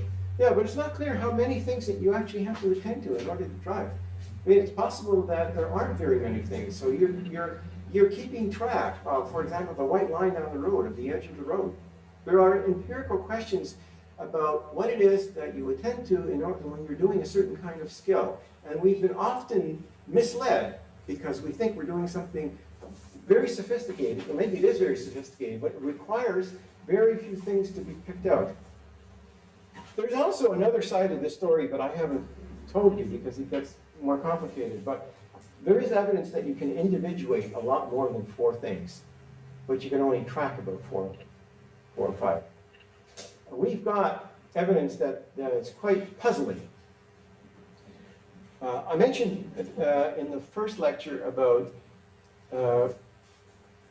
you readily confuse a target with another target, so that if you're trying to remember their number or something like that, you confuse them. So confusing one target with another target occurs frequently, but confusing a target with a non-target in multiple object tracking experiments is rarer. Question is, why is that the case? Well, we did some experiments and found a very puzzling result. We found that the ability to detect a small dot that comes on a target or a non-target or a space in between is as follows. The ability to detect it on the non-target is the worst of all. The ability to detect it on a target is better. The ability to detect it in the space in between is almost as good as it is on a target. So that sounds like you're inhibiting the non-targets, and it's compatible with the finding that targets and non-targets are less often confused than two targets. But how can you inhibit the targets, the non-targets, when they're moving around without tracking them? Because you're not tracking them. By hypothesis, you're only tracking the targets. How could you inhibit the non-targets and not the space in between? I think that it's because the mechanism we have can actually individuate many things, and that's required for apparent motion and for stereo. You individuate a lot of things. Stereo is computed over individuals, not over gray levels. You have to actually pick out an individual in one eye and an individual in the other eye, and you have to compute the correspondence. That's how you get stereo disparity. So it looks like the visual system is able to individuate many things, but it only has conceptual access to a smaller number of them. So that has to be worked into a future development in this theory. Whether it'll help with the task that you're talking about, I don't know. But answer the question of numericity. well, except that, I mean, you've individuated them all, but you don't have access to them, so you can't count them. You can't count things that you don't have a reference to. Maybe you can individuate them for counting, but not for tracking. Well, it is possible that there's some way you can do that, but we don't have a theory or a mechanism that can deal with individuated but not referenced items. Justin. Yeah, I'm very sympathetic to a huge amount of what you were proposing. There's something that I'm not sure I completely understood. You were arguing, if I got the general approach. First of all, that imagination, spatial imagination, doesn't need a functional space or a brain space. Secondly, that spatial imagination shouldn't be thought of as being a rerun of something like spatial perception. And then thirdly, a point about perception, which is that spatial perception also doesn't require a functional space or a three-dimensional brain representation. Now, it seems to me that if you drop that third point, then maybe there's slightly less pressure to defend the second point. So I'm just wondering how strong, after all, if we realize that both imagination and perception don't need functional space or a literal space in the brain, then maybe after all, perception and imagination could be rather closer together than in the middle part of this talk you wanted apparently to argue. So you were really arguing that we shouldn't think of imagination as a rerun of perception, but if only we've got the right view of perception, then maybe imagination could be a rerun of perception as properly understood. Now, with reference to that, I just actually wondered about some of the supposed data that imagination and perception aren't really parallel in the experimental domain. You told us to imagine a parallelogram and then an exactly similar parallelogram just below it, and then the vertical lines between them. And I thought to myself, it's a necker cube. And incidentally, I can see it this way and I can see it that way. And I'm sorry to say, I mean, I knew exactly what the heading of this section was, so I knew that this wasn't what I was supposed to be doing, but I have to say I did it by pure imagination. You're the first person that I've ever met who claimed to be doing it without figuring out what it was supposed to be. Okay. How about the rotating, how about the animals? Well, what I thought, actually, I mean, I have to say, I mean, maybe I was being a troublesome subject here, but I was shown this image. I imagined it rotated, and I have to say, I took it to be a flat image, and I thought I was next supposed to see a colour. Yes, well, don't come around and be a subject in our lab. I still think it's true, though, even if you feel that you got the boom experience from the parallelograms.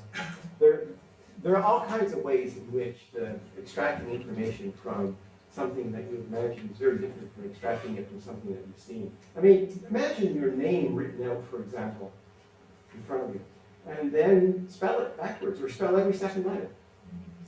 It's very hard to do that from an image, and it isn't because it isn't familiar to you, not because you haven't seen it before, and it isn't because it fades fast, which is another excuse that people do give. So there are differences, and they have to be taken into account, even though I think in the end, the representations you get from vision are very like the representations you get from imagination, in that neither of them is pictorial. They're both at some point eventually conceptual. There is some evidence that there may be a non-conceptual stage in vision. There's no evidence that there's a non-conceptual stage in imagination. At least that's what I would argue. If all memories are conceptual, then for any animal for which there is evidence of memory, you could say that probably has conceptual thinking. Well, I don't know that I don't think I'd go that far, but I don't know what I would say about animal memories, but they certainly have very good quantitative memories because of that they can show in navigation. So they remember paths and things like that. I don't know how, I don't think I would, see, I'm not reluctant to attribute concepts to animals. So I don't mind that, but concepts don't help very much for magnitudes anyway, even for humans. So I don't know how magnitudes are represented. They're probably represented analogically, and there's probably an argument for analog representation in animal navigation. I don't have a theory about that. But then there are a lot of things I don't have a theory about.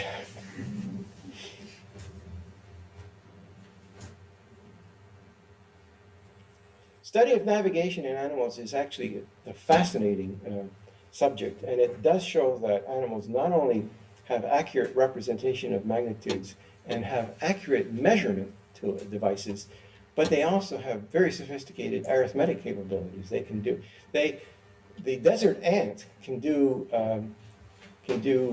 tracking of where it is by integrating a component of its velocity in the direction that it's going, in the direction from the beginning of its trip to where it currently is. And it does that with great accuracy. It's called dead reckoning, and they do dead reckoning in amazing fashion, and it requires that they be able to do a lot of arithmetic. And I think that all of that goes on in what I would call an analog mode of representation. And analog modes of representation differ from, this is really an area I shouldn't get into because there's a lot of complexity to the notion of analog representation. But for me, an analog representation is very strictly confined in what the representation could be used for. So it can't be used more generally. It can only be used within the very narrow domain in which that analog functions, in which that analog magnitude functions. So I think that's true of animals.